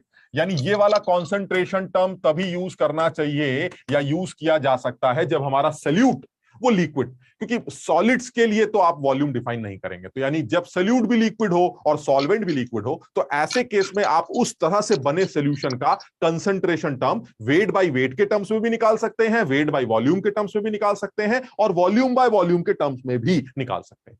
यहां तक क्लियर है? Yes sir. यस अच्छा, अब आते हैं काम की बात पर। अब आते हैं इनके इन कंसंट्रेशन टर्म्स के इंटर कन्वर्जन को लेकर बात करते हैं कि किसी एक कॉन्सेंट्रेशन टर्म को किसी दूसरे कॉन्सेंट्रेशन टर्म में कन्वर्ट कैसे किया जाएगा। उसके लिए फॉर्मूले बहुत सारे हैं, लेकिन अगर मुझे कॉन्सेंट्रेशन टर्म्स को डिफाइन करना आ गया तो मेरा काम चल जाएगा। तो मैं अब इसी में बात शुरू कर देता हूं। अब मैं बात करता हूं एक एक एग्जाम्पल से इस बात को, सवाल को समझते हैं, एक एक एग्जाम्पल से इसको समझने की कोशिश करते हैं। ये पहला सवाल आता है, सब लोग इस बात को जल्दी से देखें और ये समझें कि जो जिसने फॉर्मूले याद कर रखे वो मुझे कोई एतराज नहीं है, जिसने नहीं याद कर रखा कुछ वो अपने हिसाब से अकल लगाए। समझ लो कि कुछ नहीं सीखा मैंने, कोई फॉर्मूला नहीं सीखा, मुझे सिर्फ ये पता है कि मोल फ्रैक्शन कहते किसको है, मुझे ये पता है मोलालिटी कहते किसको है, मुझसे आप आंसर पूछ लीजिए, बस खत्म। अब ये सोच के देखिए जरा, इथेनॉल का मोल फ्रैक्शन पानी के साथ दे रखा 0.1, मोलालिटी पूछी गई है। अब कुछ लोग तो फॉर्मूला लगा सकते हैं, लेकिन जिनको नहीं आता वो बेचारा क्या करेगा, वो कहेगा रुक जाइए, क्या दे रखा है भाई साहब, इथेनॉल का मोल फ्रैक्शन दे रखा है, अभी बता देते हैं। उस इथेनॉल के मोल फ्रैक्शन को क्या 1/10 लिखा गया है? Yes sir. तो क्या 1/10 को तोड़ना नहीं आता? खत्म हो गया सर, सबको पता चल गया, जो कहिए वो निकाल लेंगे। समझ लो बात को, यानी अगर मुझे सॉल्व करना है तो सॉल्व करने में कोई दिक्कत नहीं है सर। मुझे जो समझ में आता है वो ये कि मोल फ्रैक्शन ऑफ इथेनॉल आपने दे रखा है, वो है 0.1, मैंने इसको फटाक से लिखा 1/10, और क्योंकि मुझे मोल फ्रैक्शन को तोड़कर लिखना आपने सिखाया है, मैंने इसको ब्रेक कर दिया 1/1+9। क्लियर है? ये जो तुम लिखा 1/1+9, ये जो तुमने लिखा जिसमें 1, अब सब लोग मेरे ख्याल से मानेंगे इस बात को, ये इथेनॉल है, और ये 9 जो है ये पानी है। लेकिन ये अब तुम्हारा सोल्यूशन है, तुमने अपना सोल्यूशन डिफाइन किया कि if you have 9 moles water ethanol should be 1, ये तुम्हारा सोल्यूशन। उसने सोल्यूशन का अमाउंट नहीं दे रखा कहीं पर भी, मेरी बात समझ लो, उसने सोल्यूशन छुपा रखा है, उसने इथेनॉल की मोलालिटी 0.1 दे रखी है, लेकिन सोल्यूशन का अमाउंट नहीं बताया। तुमने कैसे कैसी तुम्हारी, मैं अपना एक सोल्यूशन डिफाइन करूंगा, अपने सोल्यूशन की मोलालिटी निकालूंगा, और वही मोलालिटी तुम्हारी भी होगी, क्योंकि हम दोनों आए तो एक ही टंकी से हैं, और एक ही टंकी से आने वालों की मोलालिटीज सेम होती। क्लियर है ये वाली बात? Yes sir. बताइए मोलालिटी का फॉर्मूला बताओ फटाक से एकदम। 6.1 समथिंग। यार मुझे आंसर नहीं पता, मैं बस ऐसे लिख देता हूं, तो आंसर तुम लोग सब अपने आप कैलकुलेट कर लेना। बताओ moles of solute, moles of solute by mass of solvent in moles of solute divided by weight of solvent in kg। भाई देखो ये वाले फॉर्मूले मत गलत करना, इनको तो याद रखना ही पड़ेगा।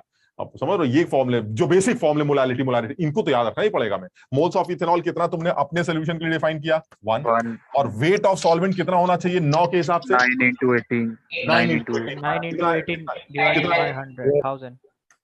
ये ग्राम में आएगा, 1000 से डिवाइड करेंगे वो 1000 ऊपर चला जाएगा। ये आ गई आपकी मोलालिटी, मुझे नहीं पता आंसर क्या आएगा। This will be the final answer. Clear है? Yes sir. 6 पॉइंट समथिंग, कुछ बच्चे बता रहे 6 पॉइंट समथिंग आएगा, तो 6 पॉइंट जो भी आएगा। समथिंग। शाबाश। अब बिल्कुल हो सकता है मोल फ्रैक्शन 1 हो सकता है, उसके 2 तरीके हो सकते हैं। पहला, मैं हूं आप है ही नहीं। Yes sir. बात समझिए, जब कोई और है ही नहीं तो मैं हूं, तो क्या का फ्रैक्शन। दूसरा, एक ऐसे सिस्टम की बात चल रही है जो आपस में मिक्स ही नहीं हो रहा, बदतमीजी कर रहे हैं। समझो 2 लोग मिलाए गए और दोनों कह रहे हैं मिलेंगे नहीं, ठीक, घुलते ही नहीं। आपने पानी को किसी और, इस पोर्शन को भी हम इस चैप्टर में डिस्कस करेंगे, इमिसिबल लिक्विड्स का केस डिस्कस करेंगे। आपने पानी को क्लोरोबेंजीन में मिला दिया। अब पानी को जब आपने क्लोरोबेंजीन में मिलाया तो पानी अंदर गया, अंदर कह रहा है तो मिलता ही नहीं ऐसे, पानी अलग पड़ा हुआ है, क्लोरोबेंजीन अलग पड़ी हुई है। अब मैंने कहा मुझे क्या पता अंदर क्या चल रहा है, मैंने धीरे से पानी के कारण पूछा, हाँ भाई तेरा मोल फ्रैक्शन कितना है? पानी कह रहा 1। हमने कहा भाई 1, हमने तो इन दोनों को मिला रखा है। उधर इथेनॉल के पास गए, वो तो क्लोरोबेंजीन है, तेरा मोल फ्रैक्शन कितना है? कह रहा 1। हमने कही के चक्कर यार, जब हमने दोनों को मिला दिया तो अब तो 2 लोग हैं, जब 2 लोग हैं तो दोनों का मोल फ्रैक्शन 1 कैसे हो सकता है? क्योंकि ये मिल नहीं रहे। मेरी बात समझो, मोल फ्रैक्शन 1 का मतलब है मेरा हिस्सा 1 है, और मेरा हिस्सा 1 तभी हो सकता है जब या तो मैं अकेला हूं या मैं ऐसे लोगों के बीच में पड़ा हूं जिससे मुझे कोई मतलब ही नहीं। मैं हूं, मुझे बाकी लोगों से मतलब नहीं। मेरी बात सब लोग समझ रहे हैं? इसका मतलब ये हुआ मोल फ्रैक्शन 1 हमेशा सिर्फ तभी हो सकता है जब आप एटलीस्ट सॉल्यूशंस के बारे में बात ना करें, क्योंकि अगर आपने सॉल्यूशंस का नाम ले लिया तो अब आप होमोजीनियस मिक्सचर की बात करने जा रहे हैं, और होमोजीनियस मिक्सचर्स में सॉल्वेंट या सॉल्यूट या किसी भी कंपोनेंट का मोल फ्रैक्शन 1 से हमेशा कम ही होगा। क्लियर है? Yes sir. ये वाला सवाल सबके समझ में आया? यस। ऐसी पूछ रहा हूं मैं, उल्टा करते हैं। Molality of this solution is, जो भी तुम बता रहे थे 6 पॉइंट समथिंग जो आंसर आ रहा है, what will be the 6.1 mole fraction of ethanol? सिर्फ सोच के जवाब देना, आंसर मत बताना, सिर्फ सोच के जवाब देना। अगर इस सवाल में मोल फ्रैक्शन यूरिया का दे रखा है, क्या ये इथेनॉल का दे रखा है, तुमने मोलालिटी निकाल ली? Yes sir. उल्टा कर लेते हैं, मोलालिटी मैं दे देता हूं, क्या तुम इथेनॉल का मोल फ्रैक्शन निकाल सकते हो? कितने लोग कर सकते हैं ये काम? Just reverse. Yes sir. Yes sir कर सकते हैं सर। आप सर फॉर्मूला बता दीजिए, मेरा काम चल जाएगा। ऐसी तैसी फॉर्मूले की इस बार क्या दे रखा है मैंने, कौन सा कॉन्सेंट्रेशन टर्म दे रखा है? Sir molality. तो क्या मुझे अंग्रेजी में मोलालिटी को डिफाइन करना नहीं आता? आता है सर। मोलालिटी को अभी तो बताया था डिफाइन करना, इतने मोल इथेनॉल के 1 किलो पानी में, यही तो होती है मोलालिटी। Yes sir. इथेनॉल के मोल आ गए, पानी के किलो आ गए, पानी के किलो से पानी के मोल आ जाएंगे सर। सब जब दोनों लोगों के मोल आ जाएंगे तो मोल फ्रैक्शन भी आ जाएगा पॉइंट पर। बताओ समझे बात? Yes sir. मुझे फॉर्मूले नहीं चाहिए सर, मैं एक्सप्लेन करना सीखना चाह रहा था। मुझे सिर्फ इतना बता दीजिए कैसे डिफाइन किया जाता है कंसंट्रेशन टर्म को, फिर उल्टा सीधा करके मैं सारे आंसर निकाल सकता हूँ। ठीक, बहरहाल हम इस तरह के और भी सवाल करते हैं और आगे बढ़ते हैं। ये एक और सवाल करते हैं।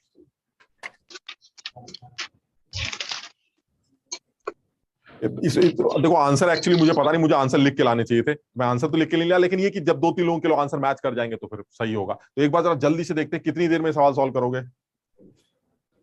फॉर्मूला भी है कि इस बार हमें percentage weight by volume given है और मुझे मोलारिटी निकालनी है। फॉर्मूला भी होता होगा, चलिए फॉर्मूला भी देख लेंगे। चलिए छोड़िए उस बात को, क्या दे रखा है पहले वो देख लेते हैं और क्या निकालना है वो देख लेते हैं। क्या मुझे किसी सोल्यूशन की कंसंट्रेशन वेट बाय वॉल्यूम के फॉर्म में गिवन है? वाटर है तो क्या मैं उस वेट बाय वॉल्यूम को लिख सकता हूं?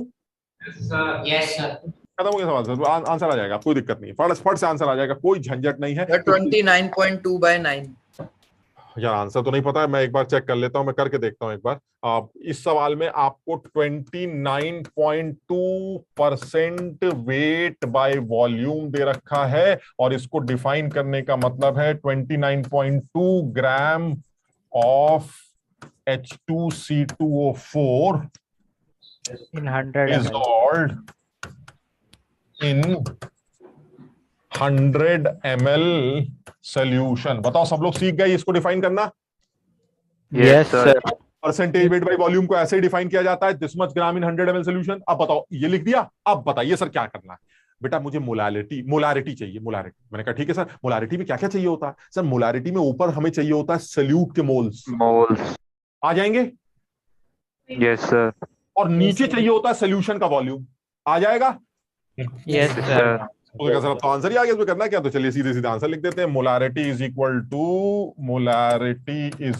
Two moles of H2C2O4 divided by volume of solution in litres. और मोल्स आप अपने आप निकालिएगा, मुझे तो नहीं पता, किसी ने तो निकाला है? 90 3.16। तो ये 90 आ गया, नीचे आ गया 100 ml जो कि रखा जाएगा लीटर में। सर आप इसको सॉल्व कर लीजिएगा, जो भी आपका आंसर आए। किसी ने किया इसको सॉल्व? 3.16 3.24 3 पॉइंट कुछ। यस सर, इतना ही आ रहा है। बिल्कुल आसान एकदम। अब इसमें चाहे तो फॉर्मूला तुम ये भी कह सकते हो, कुछ लोग कहते भी हैं सर, हालांकि मैं फिर उस बात को इग्नोर ही मारता हूं। कुछ लोग कहते हैं सर फॉर्मूला लगा देते कितना जल्दी हो जाता। बात तो सही है यार, लेकिन मुझे उसमें फॉर्मूले के नाम से एक घबराहट होती, पता नहीं साला सही लगाते कि नहीं लगाते। सबसे पहला कैलकुलेशन भी इतनी पड़ जाती है, और कैलकुलेशन यही तो, अरे तुम यहीं से फॉर्मूले डिराइव कर लो ना। मैं उस डायरेक्शन में ले जाना नहीं चाह रहा हूं बस, क्योंकि मैं नहीं चाह रहा क्लास में इतनी बदतमीजी करूं मैं। यार यार तुम डिराइव करो ना फॉर्मूले, सर मैं डिराइव करके दिखाता हूं आपको कौन सा फॉर्मूला चाहिए। ये इस कैलकुलेशन को देखकर फॉर्मूला तुम खुद डिफाइन कर सकते हो, लेकिन मैं नहीं चाह रहा हूं झंझट में फंसना, क्योंकि यार फॉर्मूले आसमान से थोड़ा टपके होंगे, यही चीज तो सीखी गई होगी तभी तो फॉर्मूले बने होंगे ना। तो मैं नहीं चाह रहा हूं कि तुम उस डायरेक्शन में जाओ, बट ये जरूर है कि अगर आपको लगता है फॉर्मूला याद करके आप आसानी से सवाल कर सकते थे तो आप वो भी याद कर लीजिएगा। मेरा सजेशन ये है, टाइम बराबर लगने वाला है। आज अगर तुम्हें ऐसा लग रहा है कि नहीं सर टाइम आपके केस में ज्यादा लगा, तो इसलिए ज्यादा लगा क्योंकि मैंने अंग्रेजी लिखना स्टार्ट किया। तुम रफ कॉपी पे सवाल करते हो, इतनी अंग्रेजी थोड़ी ना लिखोगे, this much gram in this much. अरे तुम सीधे से लिखोगे ग्राम इतने, वॉल्यूम इतना, मेरा मारा दे मारा खड़ाक से आंसर। तुम भी तो वही काम करोगे, तो इसलिए टाइम कहीं से ज्यादा नहीं लगने वाला। वो तो तुम्हें समझाना है या थोड़ा सा क्लास जैसी लगे, इसलिए मैं अंग्रेजी लिख रहा हूं, अदरवाइज तो इसमें कहीं कोई जरूरत नहीं। क्लियर है ये वाली बात? लिख सकते हैं ना ये? क्या बेटा? सर ये बोर्ड्स में लिख सकते हैं ना? मुझे तो लगता है बोर्ड्स में ये ज्यादा सही है यार। ये ज्यादा सही है बोर्ड्स में करने के लिए। आप समझिए, क्योंकि यहां तो मैं कुछ कर ही नहीं रहा हूं, यहां तो मैं बिल्कुल सीधी सीधी लाइन लिख रहा हूं। आपने डिफाइन ये किया सर, बोर्ड में लिखा गया है, बोर्ड्स में लिखा गया है कि वॉल्यूम वेट बाय वॉल्यूम को ऐसे डिफाइन किया जाता है। फिर मैंने इसी चीज को यूज करके आपका आंसर लिख दिया। मैंने तो कोई फॉर्मुला नहीं लगाया सर। मुझे लगता है बोर्ड्स में तो इसी तरह से नंबर मिलने चाहिए, फॉर्मुले में नंबर नहीं मिलने चाहिए, क्योंकि एनसीईआरटी में फॉर्मुले थोड़ा दे रखे उल्टे सीधे। मेरी बात समझ रहे हो ना? तो इसलिए ये तो कुछ टीचर नहीं देते हैं ना। और क्या नहीं देते हैं? तो नंबर सर नहीं, वो गंदे फॉर्मुलों पे नहीं देते होंगे यार, इनमें तो देने चाहिए ना। इसमें तो कुछ कर ही नहीं रहा हूं मैं तो कोई फॉर्मुला ही नहीं लगा रहा हूं। मैं तो सिर्फ ये बताना चाह रहा हूं कि वेट बाय वॉल्यूम इसे कहते हैं, एनसीईआरटी भी कहती है, और इसी को यूज करके मैंने मोलारिटी का फॉर्मुला लगा दिया, मोलारिटी निकाल ली। तो मैं तो कोई फॉर्मुला यूज ही नहीं कर रहा हूं। अरे यार तुम समझ नहीं रहे बात को, मैं तुम्हें दिखाता हूँ, एक सेकंड। समझ में नहीं, समझ गए सर? नहीं, एक सेकंड, मैं अभी तुम्हें समझाता हूं, तुम्हें समझ में आ जाएगी सारी कहानी। कोई गंदा सा दिख जाए, ये लीजिए आप, मैं लिख के ले आया हूं, आप देख लीजिए। ये देख लीजिए आप, ये फॉर्मूला है जो मोलालिटी निकालने के लिए यूज किया जाएगा with the help of molarity. With the help of molarity आप मोलालिटी कैसे निकालेंगे किसी सॉल्यूशन की, वो ये मैं भी तुम्हें अभी निकाल के दिखाऊंगा। हो सकता है तुम्हें लगे कि मैं लेंदी मेथड लगा रहा हूं, लेकिन यार इतना गंदा, ये सब पता नहीं तो क्या पहली बार देखा है। अरे एक सेकंड, ये मोल फ्रैक्शन वाला आ गया है ना, और देखते हैं। अरे बहुत सारे हैं यार, मतलब मैं लिख के ले आया हूं, तुम देख लेना अपने हिसाब से। अभी आएंगे यार, ये सब उल्टे सीधे आएंगे, जब आएंगे तब देखेंगे, ठीक? तो अभी मैं लास्ट में तुम्हें दे दूंगा, तुम उनको एक बार आराम से देख लेना, और तुम्हें बाद में समझ आएगा इतना झंझट करने की जरूरत ही नहीं पड़ेगी हमें। हम कहां पर थे? अब इस पे आ जाते हैं। चलिए ठीक है, थोड़ा सा लेवल और इंप्रूव कर लेते हैं और इस सवाल पे आ जाते हैं।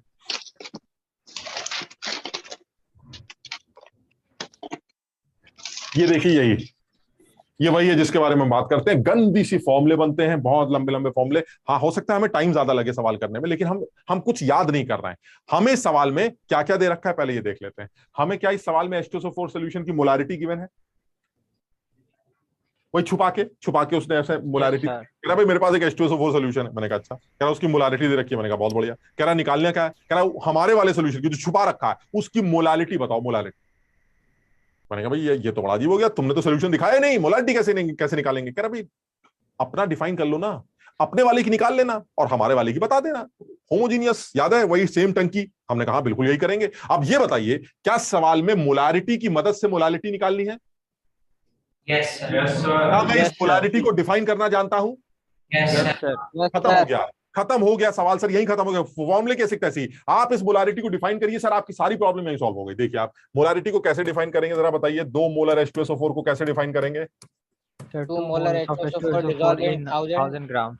2 moles of H2SO4 dissolved in, ये मोलारिटी है। ग्राम कौन बोल रहा है भाई? मोलारिटी में वॉल्यूम आता है। देखो तुम अगर वो अंग्रेजी भी गलत याद करोगे तो कैसे? यार आंसर नहीं पता। डिसॉल्व्ड इन 1000 ml सॉल्यूशन। ये मेरी लैंग्वेज है। क्लियर है ये? ठीक। अच्छा अब ये बताइए, इस लाइन को लिखते ही आपकी आधी दर्द दूर हुई कि नहीं? जरा बताइए। मोलालिटी में क्या क्या चाहिए होता है बताओ जरा। पूरी ऊपर क्या चाहिए होता है मोलालिटी में? ऊपर moles of solute. Yes sir. 2 मोल, एक काम खत्म। अब सिर्फ डिनोमिनेटर की टेंशन है सर। डिनोमिनेटर में क्या चाहिए होता है मोलालिटी में? Sir weight of solvent. Solvent का वेट। ठीक है। अच्छा सर आप देखिए, अब तो आप फंस गए। सॉल्वेंट का वेट चाहिए, ये क्या है सर? वॉल्यूम। किसका? सॉल्यूशन का। सर आपको तो सॉल्वेंट का वेट चाहिए, इससे थोड़ा काम चलेगा। आप ये बताइए, ये वॉल्यूम जो आपने सॉल्यूशन का लिया है, अगर ये डेंसिटी जो आपने, अगर मैं इन दोनों को मल्टीप्लाई कर दूं तो क्या सॉल्यूशन का मास आ जाएगा? Yes sir. Volume into density, mass आ गया। तुम्हें मास सॉल्यूशन का चाहिए या सॉल्वेंट का?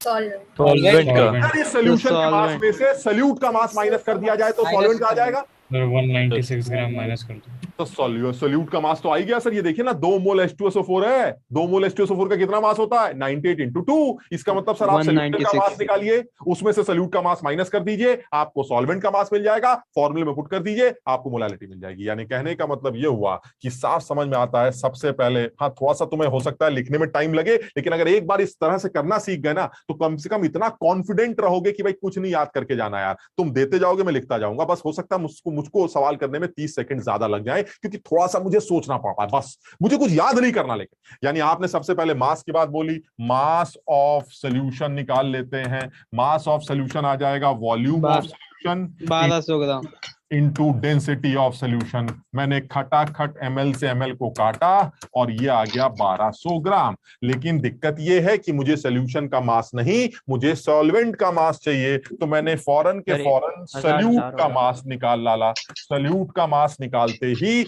मैंने कितना आ जाएगा सोल्यूट का मास? 2 इंटू 196। अब मुझे सोल्यूट का मास तो नहीं चाहिए, मुझे तो सॉल्वेंट का मास चाहिए। तो मास ऑफ सॉल्वेंट निकाल लेते हैं। मास ऑफ सॉल्वेंट होगा सोल्यूशन में से सोल्यूट माइनस कर दीजिए। क्लियर है ये? Yes sir. सोल्यूशन के मास में से सोल्यूट को माइनस 1004 ग्राम। ये ठीक लिख रहे हैं? Yes sir. ये आ गया आपका सॉल्व। अब बताइए आपको क्या करना है। कह रहे आप मोलालिटी निकालिए। हमने कहा सब तो पता चल गया, मोलालिटी निकाल लेते हैं सीधे। मोलालिटी 2/1004 मोलालिटी डेंसिटी अगर किसी और यूनिट में दे दी तो फॉर्मूला गलत हो जाएगा। हाँ, मतलब वो फॉर्म, यही तो दिक्कत है इन सब फॉर्मूलों में। वो फॉर्मूले में नीचे लिखते हैं कि जो फॉर्मूला है वो ये है और उसमें डी की जो वैल्यू है वो ग्राम पर एमएल में होनी चाहिए। अब पता चला उसने किलोग्राम पर लीटर में दे रखी है। कन्वर्जन तुम्हें भी करना पड़ेगा, लेकिन करते वक्त कम से कम तुम फॉर्मूला तो डायरेक्ट लगा के उल्टा सीधा करके नहीं आओगे, यहां पर अपने हिसाब से चेंज कर लोगे। यानी अगर मुझे मोलालिटी निकालनी है तो ये आ जाएगा मोल्स ऑफ H2SO4 जो मुझे पहले से मैंने निकाल रखे हैं, divided by weight of solvent, और वेट ऑफ सॉल्वेंट रखना है केजी में, इन केजी। बस मोल्स ऑफ सोल्यूट H2SO4 के 2 हैं और केजी में इसका वेट है 1004,000 ऊपर चला जाएगा। अप्रोक्सीमेटली 2 मोलल, यानी जो 2 मोलर सोल्यूशन है वो अप्रोक्सीमेटली 2 मोलल सोल्यूशन जैसा कंसीडर किया जाए। कुछ समझ में आई बात? Yes sir. इसी को फॉर्मूले से भी किया जा सकता है, लेकिन फॉर्मूले भी यहीं से डिराइव होते हैं। इसलिए मेरा सजेशन ये है कि आप कम से कम इनको, उसका रीजन है मैं अभी तुम्हें दिखाता हूं। मैं एक सवाल तुम्हें कराऊंगा जो जेई के एडवांस के पेपर में कराया गया था। जो बच्चे फॉर्मूले याद करके जाते हैं वो परेशान हो जाते हैं, और जो ये सीख के जाते हैं उनको आसान लगता है, क्योंकि उनको एक्चुअली समझ में आता है कि पूछ क्या रहा है। इससे ये आ जाएगा, इसमें से ये माइनस कर देंगे, ये आ जाएगा, डिवाइड कर देंगे, ये आ जाएगा। उसको क्लैरिटी है, इसलिए वो सवाल कर लेता। तो यहां पर भी वही है, अगर मोलारिटी गिवन हो और सोल्यूशन की डेंसिटी गिवन हो तो आप आसानी से मोलारिटी को एक्सप्लेन करिए। सोल्यूशन की डेंसिटी का इस्तेमाल करके पहले सोल्यूशन का मास निकालिए, उसमें से सोल्यूट का मास माइनस करके सॉल्वेंट का मास निकालिए और सीधे मोलालिटी के फॉर्मूले में पुट कर। क्लियर है यहां तक? आगे बढ़ें। Yes sir. नेक्स्ट पॉइंट पर आते हैं। एक और सवाल कर लेते हैं, ये वाला सवाल और करते हैं जिसके बारे में मैं बात कर रहा था कि ये जेई के पेपर में पूछा गया था, कहीं जेई आया नहीं इसमें। ये आ गया जेई 2014 का सवाल है, एडवांस लेवल का सवाल था। अच्छा सवाल बनाया गया था। अब सोचो, जो आदमी फॉर्मूला याद करके गया है, सिर्फ फॉर्मूला याद समझ के नहीं गया, अब उसके लिए सवाल में क्या क्या चीजें दिखाई देती हैं उसको कुछ कुछ दिख रहा है। एक तो उसको ये दिख रहा है कि मोलारिटी दे रखी है सोल्यूशन की, देख रहे हो? यस ठीक। अच्छा, उसको एक डेंसिटी का टर्म भी दिख रहा है, ये देखिए बिल्कुल वैसा ही सवाल लग रहा है जैसे अभी हमने किया था। हमारे पहले वाले सवाल में मोलारिटी गिवन थी और डेंसिटी गिवन थी और निकालनी क्या थी? मोलालिटी। और वही यहां भी करना है, कैलकुलेट द मोलालिटी। सेम सवाल। सिर्फ एक गड़बड़ हो रही है। गड़बड़ ये हो रही है कि इस बार जो डेंसिटी है वो सोल्यूशन की नहीं, आप देख लीजिए, वो सॉल्वेंट की डेंसिटी। ये आईटी में पूछा गया था। अब सोचो, जो बच्चा वो फॉर्मूला याद करके गया है वो डीवी वाला, वो डी किसका रखता है? सोल्यूशन का। अब उसको ये नहीं समझ में आ रहा है कि वो जो फॉर्मूला यूज करने जा रहा है उसको ये तो पता है कि डी किसका रखना है, लेकिन वो डी उसका दिया नहीं गया। अब वो बेचारा परेशान हो गया। उसने कहा हम तो फॉर्मूला ही अप्लाई नहीं कर पा रहे। क्यों? क्योंकि हमें तो डेंसिटी सॉल्वेंट की दे रखी है और हमें चाहिए सोल्यूशन की डेंसिटी। अब मैं सवाल कैसे करूं? जो समझदार है वो क्या जानता है, वो कहता है ऐसी तैसी, मुझे कोई मतलब नहीं। मैं तो बड़ी सीधी सीधी बात कर रहा हूं। आप सवाल में क्या क्या दे रहे हैं मैं एक बार समझ लेता हूं। इस पूरे सवाल में जो सबसे अच्छी बात है वो ये है, कुछ सवाल एक बार सब लोग पढ़ लो, पहले सब लोग एक बार देख लो सवाल में क्या कह रहा है। इसमें सबसे अच्छी जो लाइन है वो लाइन ये वाली है, जिसमें ये लिखा गया है कि assuming no change in the volume upon dissolution. ये सबसे इंपॉर्टेंट एडवांस का सवाल। सर इसका मतलब क्या है? सर इसका मतलब सर वॉल्यूम ऑफ नहीं, हम नहीं जानते मतलब। सॉल्वेंट। हाँ भाई, हम नहीं जानते इसका मतलब अपने आप समझिए।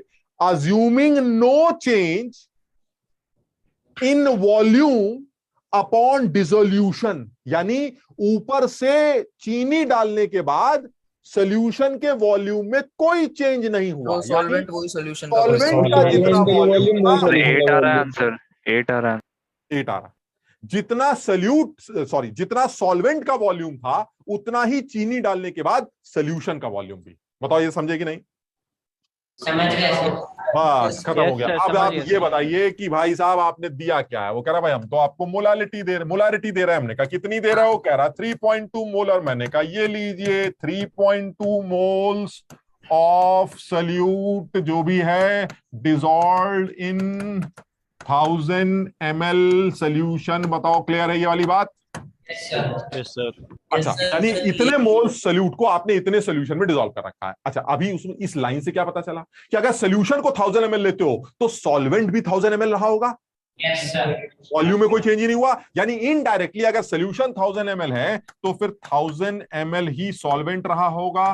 1000 ml ही सॉल्वेंट रहा होगा। और सॉल्वेंट की डेंसिटी दे रखी है, तो क्या सॉल्वेंट का मास आ जाएगा?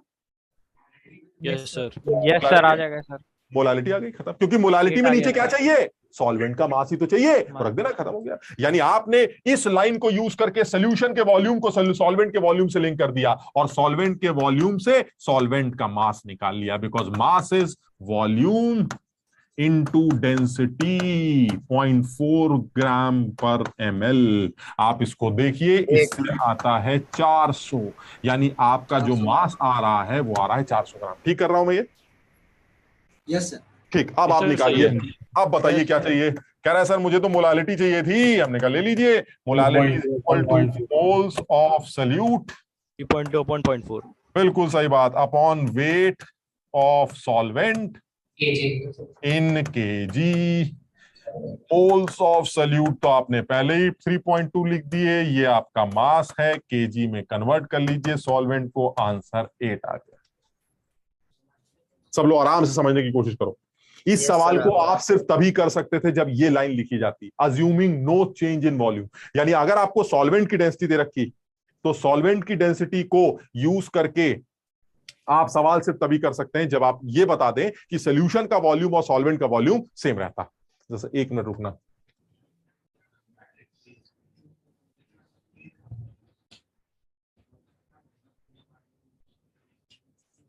CSC ग्राम वेट का यूज भी नहीं होता।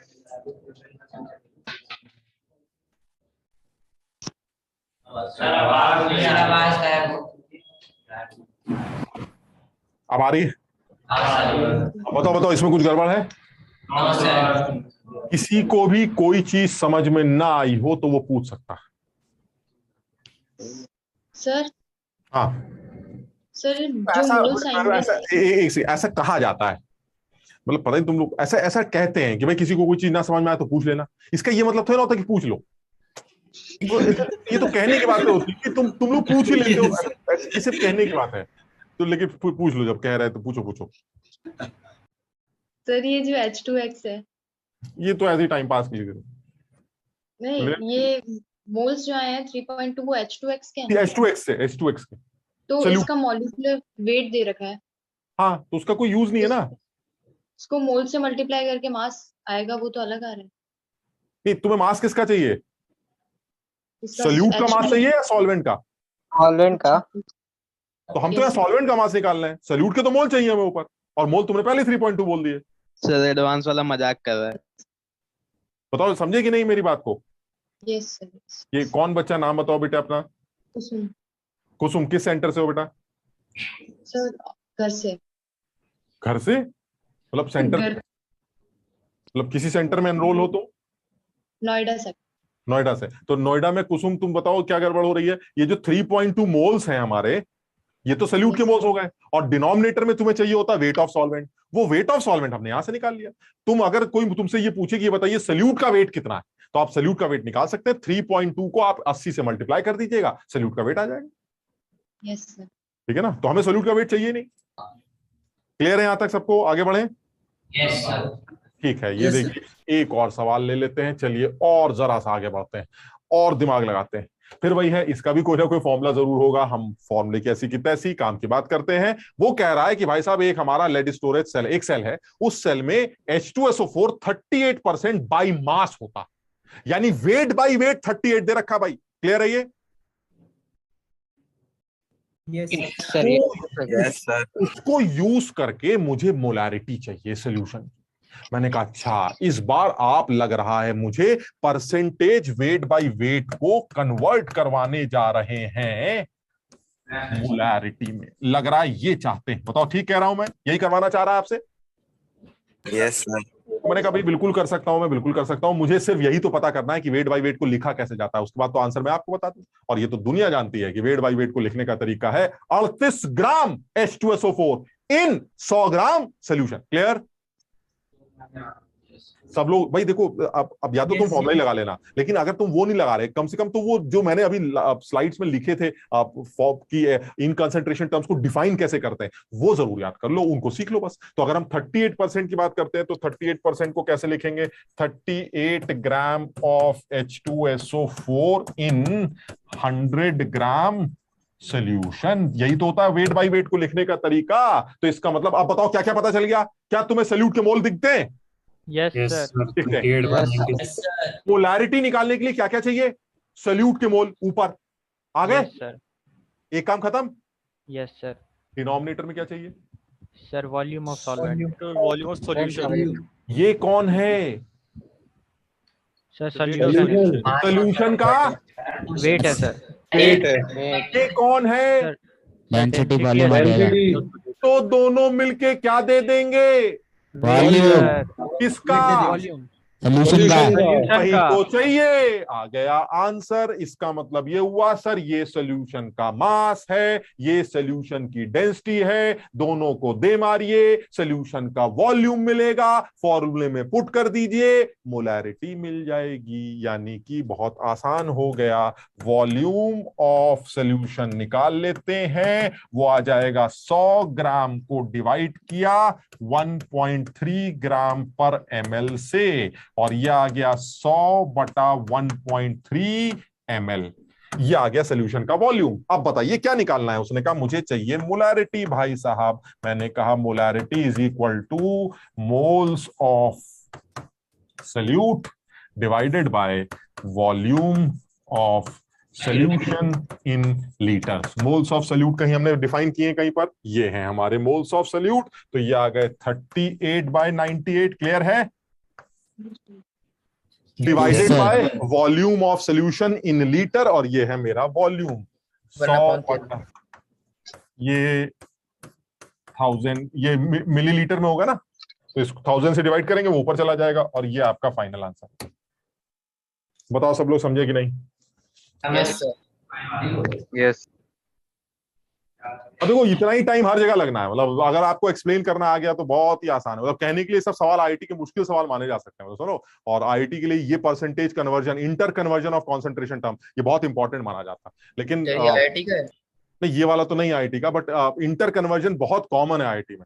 मतलब ये दे रखा है ये निकालो, ये दे रखा है ये निकालो, ये कॉन्सेंट्रेशन टर्म इसमें कन्वर्ट करो, ये इसमें कन्वर्ट करो। बहुत कॉमन है ये इंटर कन्वर्जन का सवाल। तो लेकिन ये बच्चों को टफ लगते हैं, क्योंकि फिर वही है ना कि वो थोड़ा सा कंफ्यूजन तो होता ही है। अब आज तुम बड़े हो चुके हो तो हो सकता है और कुछ थोड़ा बहुत या काफी कुछ तुमने पहले भी पढ़ा था, तो आज तुम्हें ऐसा लग रहा है नहीं ऐसा कोई बवाल नहीं है, आसानी होता। लेकिन जब पहली बार सीख रहे होते हैं ना, तो उस टाइम पर थोड़ा सा तकलीफ होती है। 99% बच्चे ऐसे होते हैं जो शुरू में पहली बार सीखते वक्त कहते हैं क्या झंझट मचा रहे हैं, कभी कुछ कह देते हैं कभी कुछ कह देते हैं। लेकिन फिर वही है, जैसे जैसे वक्त गुजरता जाता है ये मोल कॉन्सेप्ट हमारे हाथ में आ जाता है। इसलिए इस चीज को समझने की कोशिश करते हैं। ये कहने के लिए हम लिक्विड सॉल्यूशंस की बात कर रहे हैं और ऑब्वियसली सॉल्यूशंस ही चल रहा है, लेकिन ये है सब मोल कॉन्सेप्ट के सवाल। सर हाँ सर, वो जो अभी सवाल जे 2014 का था वो एडवांस का था या मेंस? वो जो मैंने अभी 8 आंसर बताया था, 8 वाला, हाँ सर, वो एडवांस का सवाल था। उसी साल एडवांस में एक और सवाल आया था, वो भी मैं लिख के लाया हूं, वो भी तुम्हें दिखाता हूँ। उसी साल, पता नहीं यार उस साल था या 1-2 साल आगे था, 2 साल बाद था शायद, पता नहीं। बहरहाल मतलब उसी टाइप के सवाल, मतलब ये काफी कॉमन है यार आईआईटी में पूछे जाने वाले सवालों में। इसलिए आप इसको अपने हिसाब से समझते हैं और इतना कॉन्फिडेंट हो जाते हैं कि यार उसको अगर गोल मोल कुछ करना भी हो तो कर ले। मैं इतना क्लियर हूं कि भाई ऐसा सोल्यूशन होमोजीनियस होते हैं, तुम्हारे सोल्यूशन कैसी की तैसी, मैं अपना सोल्यूशन डिफाइन करूंगा, सारे आंसर अपने सोल्यूशन के लिए निकालूंगा और वो सारे आंसर तुम्हारे लिए एप्लीकेबल होंगे, क्योंकि एक ही चीज से निकल के आने वालों के कॉन्सेंट्रेशन टर्म्स सेम होते हैं।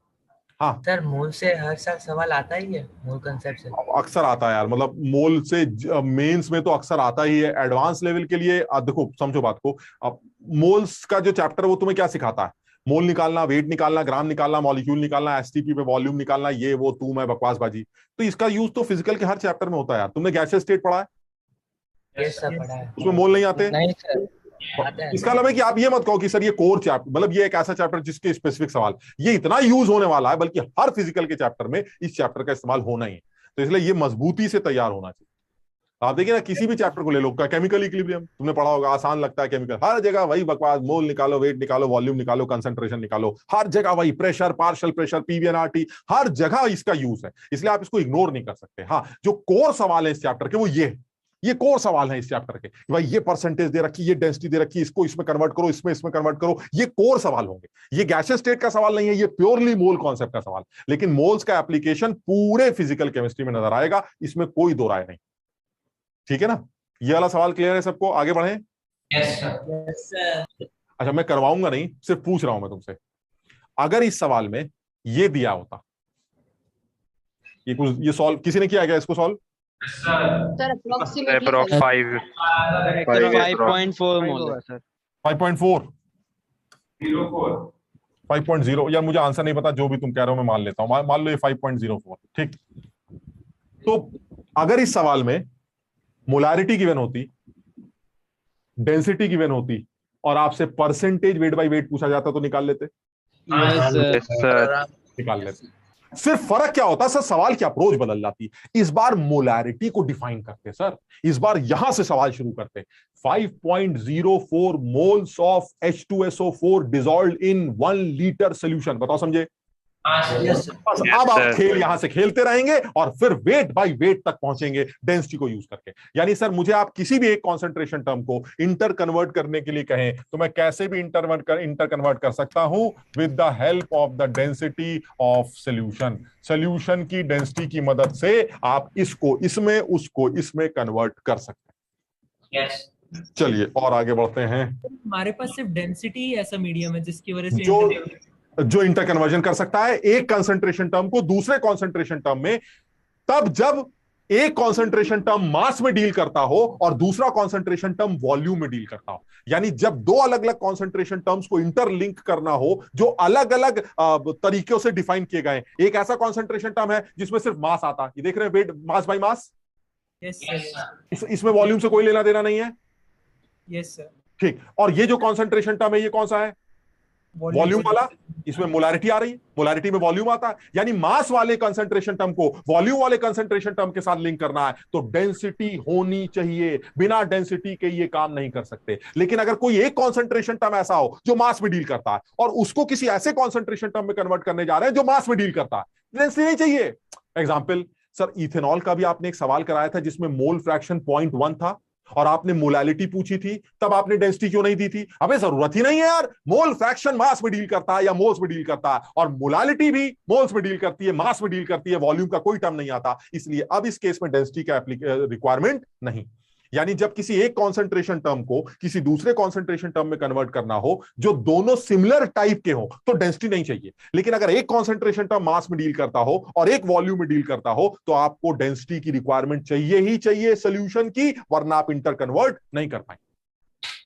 क्लियर है?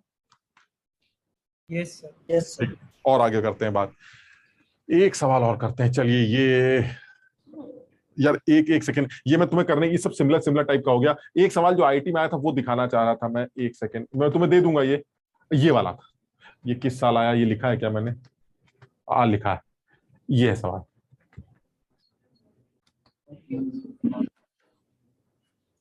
ये 2016 का सवाल, एडवांस का।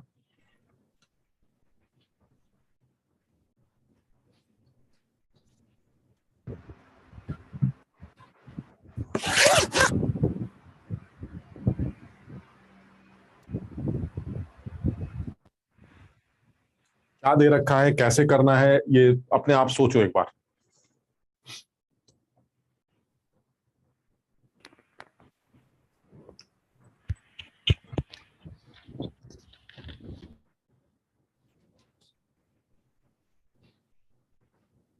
आज इसमें जबलपुर का कोई बच्चा है बेटा?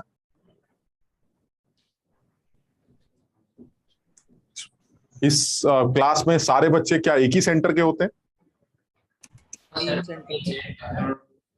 कौन कौन से सेंटर है? नोएडा का तो है बच्चे, और कौन से सेंटर है? नोएडा, आगरा, आगरा भी है, अच्छा, और इंद्रपुरम, फरीदाबाद। इन 4 के अलावा कोई और बच्चा?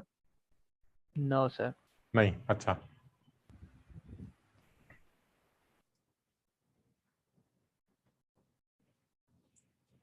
सर इसमें हम बोल सकते हैं 1 ग्राम इसमें तो इसका मतलब इसमें तो वो सारे बच्चे हैं जो हम लोग जो मुझसे पढ़ चुके हैं पहले 11th में अपनी कक्षा में। यस सर, माय क्लास में भी थे कुछ 11th में। हाँ, तुम एके वाले भी इसमें हो? ओ यस सर, विजय आर्मी, अच्छा। Yes sir. तो कुछ ऐसे भी बच्चे होंगे जो हमारे पास एके एमसी के बच्चे थे 11th वाले, जो अब 12th में आए, वो भी इसमें ही होंगे। यस सर, लेकिन शायद एकेएमसी में शायद मैं क्लास नहीं लेता था। एकेएमसी में मैंने 11th का शायद नहीं लिया, हाँ नहीं लिया था, ठीक। तो वो बच्चे नए, तो ठीक है भाई, जिनके लिए भी कुछ भी ऐसी चीजें लग रही हैं उनको कि इस तरह से भी सवालों को करना चाहिए और इस तरह से भी सीखना चाहिए, तो जरूर इस तरह से भी सीखो। बड़ा मजा आता है सवाल करने में। ऐसा लगता है कि यार कुछ याद ही नहीं करना है, और 2-4 बातें याद करनी, सवाल करते रहो, निपटाते रहो, सब होते रहेंगे, कुछ नहीं करना। अब जैसे ये वाला भी सवाल है, अब इसमें भी थोड़ा सा, अब आईटी का सवाल है यार, समझो बात को, तो अकल तो लगवाता ही है। तो अब ये वो भी एडवांस लेवल का सवाल है, लेकिन जैसा कह रहा है अगर वैसे करोगे तो गलती नहीं हो। क्या कह रहा है वो सोचो जरा। Mole fraction of solute in a solution is 1/10। चलिए ठीक है, इससे तो काफी कुछ अंदाजा लगने लगा हमें। 1/10 का मतलब 1/1 + 9 है ना, समझो, दिमाग हमारा काम तेजी से भागने लगा। फिर वो क्या कह रहा है, a molarity of this solution is same as molarity, यानी इस सोल्यूशन की मोलारिटी सेम। डेंसिटी दे रखी है 2। वो कह रहा है दोनों सोल्यूट और सॉल्वेंट के मॉलिक्यूलर वेट्स का रेशो। तो मेरे हिसाब से इस तरह के सवाल को जब भी करना हो या जब भी पूछा जाता है, तो सबसे पहले तो ये करना ही चाहिए कि सोल्यूट का जो मॉलिक्यूलर वेट है उसको आप कुछ मान लीजिए m, और बल्कि m1 और सॉल्वेंट के मॉलिक्यूलर वेट को, हाँ 9 आ रहा है, बिल्कुल सही कह रहे हो, 9 ही है इसका आंसर। या तो 9 है या 1/9 है, मतलब पता नहीं क्या रेशो निकालना, तो या तो 9 है या 1/9 है। तो इसके मॉलिक्यूलर वेट को अगर स्मॉल m मान लें और सॉल्वेंट के मॉलिक्यूलर वेट को कैपिटल M मान लें। अब बताइए आप जरा कैसे करना है। सबसे पहले ये बताइए, अगर मोल फ्रैक्शन मुझे दे रखा हो, इसका दे रखा है मोल फ्रैक्शन ऑफ सोल्यूट, तो अगर सोल्यूट का मोल फ्रैक्शन हमें दे रखा है 0.1, जिसको आप 1/10 लिख सकते हैं, तो आप इसको 1/1 + 9 भी लिख सकते हैं। अब आप ये बताइए, क्या इतनी इंफॉर्मेशन आपको सोल्यूट के मोल दिखाती है? Yes sir. क्या सॉल्वेंट के मोल्स दिखाती है? दिखाती। क्या ये बात आपको मोलालिटी दिखाती है? सोचो जरा, मोलालिटी में क्या ये मास में कन्वर्ट कर, मास का कंसंट्रेशन टर्म था मोल फ्रैक्शन? Yes sir. और मोलालिटी भी मास का है सर। सब इंटर कन्वर्ट हो गया इंटर कन्वर्ट। हम मोलालिटी निकाल लेते हैं, यहीं पर बात खत्म करते हैं। मोलालिटी निकाल लेते हैं सबसे पहले इस सॉल्यूशन की। Moles of solute divided by weight of solvent in KG. चलिए, क्या मोल्स ऑफ सोल्यूट दिखाई देते हैं हमें? मोल्स ऑफ सोल्यूट 1, क्लियर है 1? Yes sir. और नीचे आएगा wait of solvent. Wait of solvent में 9 मोल, तो वेट कितना होगा? 9 × पानी है ये। अच्छा, अब पानी क्यों होगा? वो मॉलिक्यूलर वेट तो आपने m मान रखा है, तो कितना हुआ? 9 m/1000। वो केजी में रखना है ना, तो 9 m/1000। बताओ ये ठीक है यहां तक? Yes sir. यानी moles of solute divided by weight of solvent in KG. तो हमने ये 1000, ये मेरा आ गया आपका मोलालिटी का काम। इसको हम भूल जाते हैं, इसको अलग रखते हैं। ये एक काम खत्म हो गया, इसको अलग कर लेते हैं। चलिए ठीक है, अब आते हैं मोलारिटी पर। चलिए ठीक है, मोलारिटी निकालते हैं। मोलारिटी कैसे निकलती है सर? मोलारिटी में आपको चाहिए होता है मोल्स ऑफ सोल्यूट, जो कि मुझे पता है पहले से, divided by volume of solution in litres. चलिए, मोल्स ऑफ सोल्यूट कितना है? 1, और वॉल्यूम ऑफ सोल्यूशन में आप फंस गए सर, क्योंकि ये जो आपने लिया 9, ये सॉल्वेंट के मोल्स हैं। वॉल्यूम सोल्यूशन का कैसे निकलेगा? सोल्यूशन का वॉल्यूम निकलेगा सोल्यूशन के मास को और उसकी डेंसिटी को यूज करके। क्लियर है? Yes sir. सोल्यूशन का मास कहां से लाएंगे सर? ये किसके मोल हैं? सोल्यूट के। उससे किसका मास आएगा? सोल्यूट का। ये किसके मोल है? सॉल्वेंट के। उससे किसका मास आएगा? सॉल्वेंट का। दोनों को जोड़ दीजिए, किसका मास आया? सोल्यूशन का। डेंसिटी से डिवाइड कर दीजिए, क्या निकला? 9 रेशियो आ रहा है। क्लियर है ये वाली बात? 9 आ रहा है रेशियो। बिल्कुल 9 आ रहा है। वॉल्यूम ऑफ सोल्यूशन देखो, मैं डायरेक्ट लिख रहा हूं, m + 9m डिवाइडेड बाय 2 इन 2000। पता नहीं तुम समझे कि नहीं, देख लो जरा क्या किया। आ गया सर। ये 1000 तो वो लीटर वाला कन्वर्जन आ गया। तो 1 हमारे मोल्स ऑफ सोल्यूट थे। m plus 9m will be the mass of solute. This m plus 9m is the mass of solute. Mass of solution. This is mass of solution. This 2 is the density of solution. और तुम सब जानते हो mass by density volume होता है। So this will be the mass volume of solution. इसको litre में convert किया, 1000 ऊपर चला गया, ये है आ गई मोलैरिटी, यानी ये मेरी बन गई molarity. This is my molarity. अब क्या करना है, जब मोलैरिटी निकल आएगा तो उसके बाद क्या करेंगे, तो मोलैरिटी ये है मोलैरिटी। और सवाल में कह रहा है भाई साहब दोनों बराबर होने चाहिए, कहीं लिखा है ऐसा, molarity of solution is same as molarity. लीजिए सर बराबर कर देते हैं। जब आप इन दोनों को बराबर करेंगे तो m और m का रेशो जो भी निकालना हो, जो भी कुछ करना हो, 9/2 वो निकला है। अब कहने को देखो आईटी का सवाल था, लेकिन मुझे नहीं लगता बहुत टफ था, अगर समझदार आदमी होगा। अब जो सोचो, जो आदमी फॉर्मूले कर रहा था वो सब इतना कहां सोच पाता होगा। जो क्लैरिटी के साथ बैठा है कि भाई हमें कुछ नहीं करना यार, आप पता ही क्या कहना चाह रहे हैं, जैसा कहते जा रहे हैं वैसे वैसे लिखते जा रहे हैं, इक्वेट किया, खत्म किया आंसर।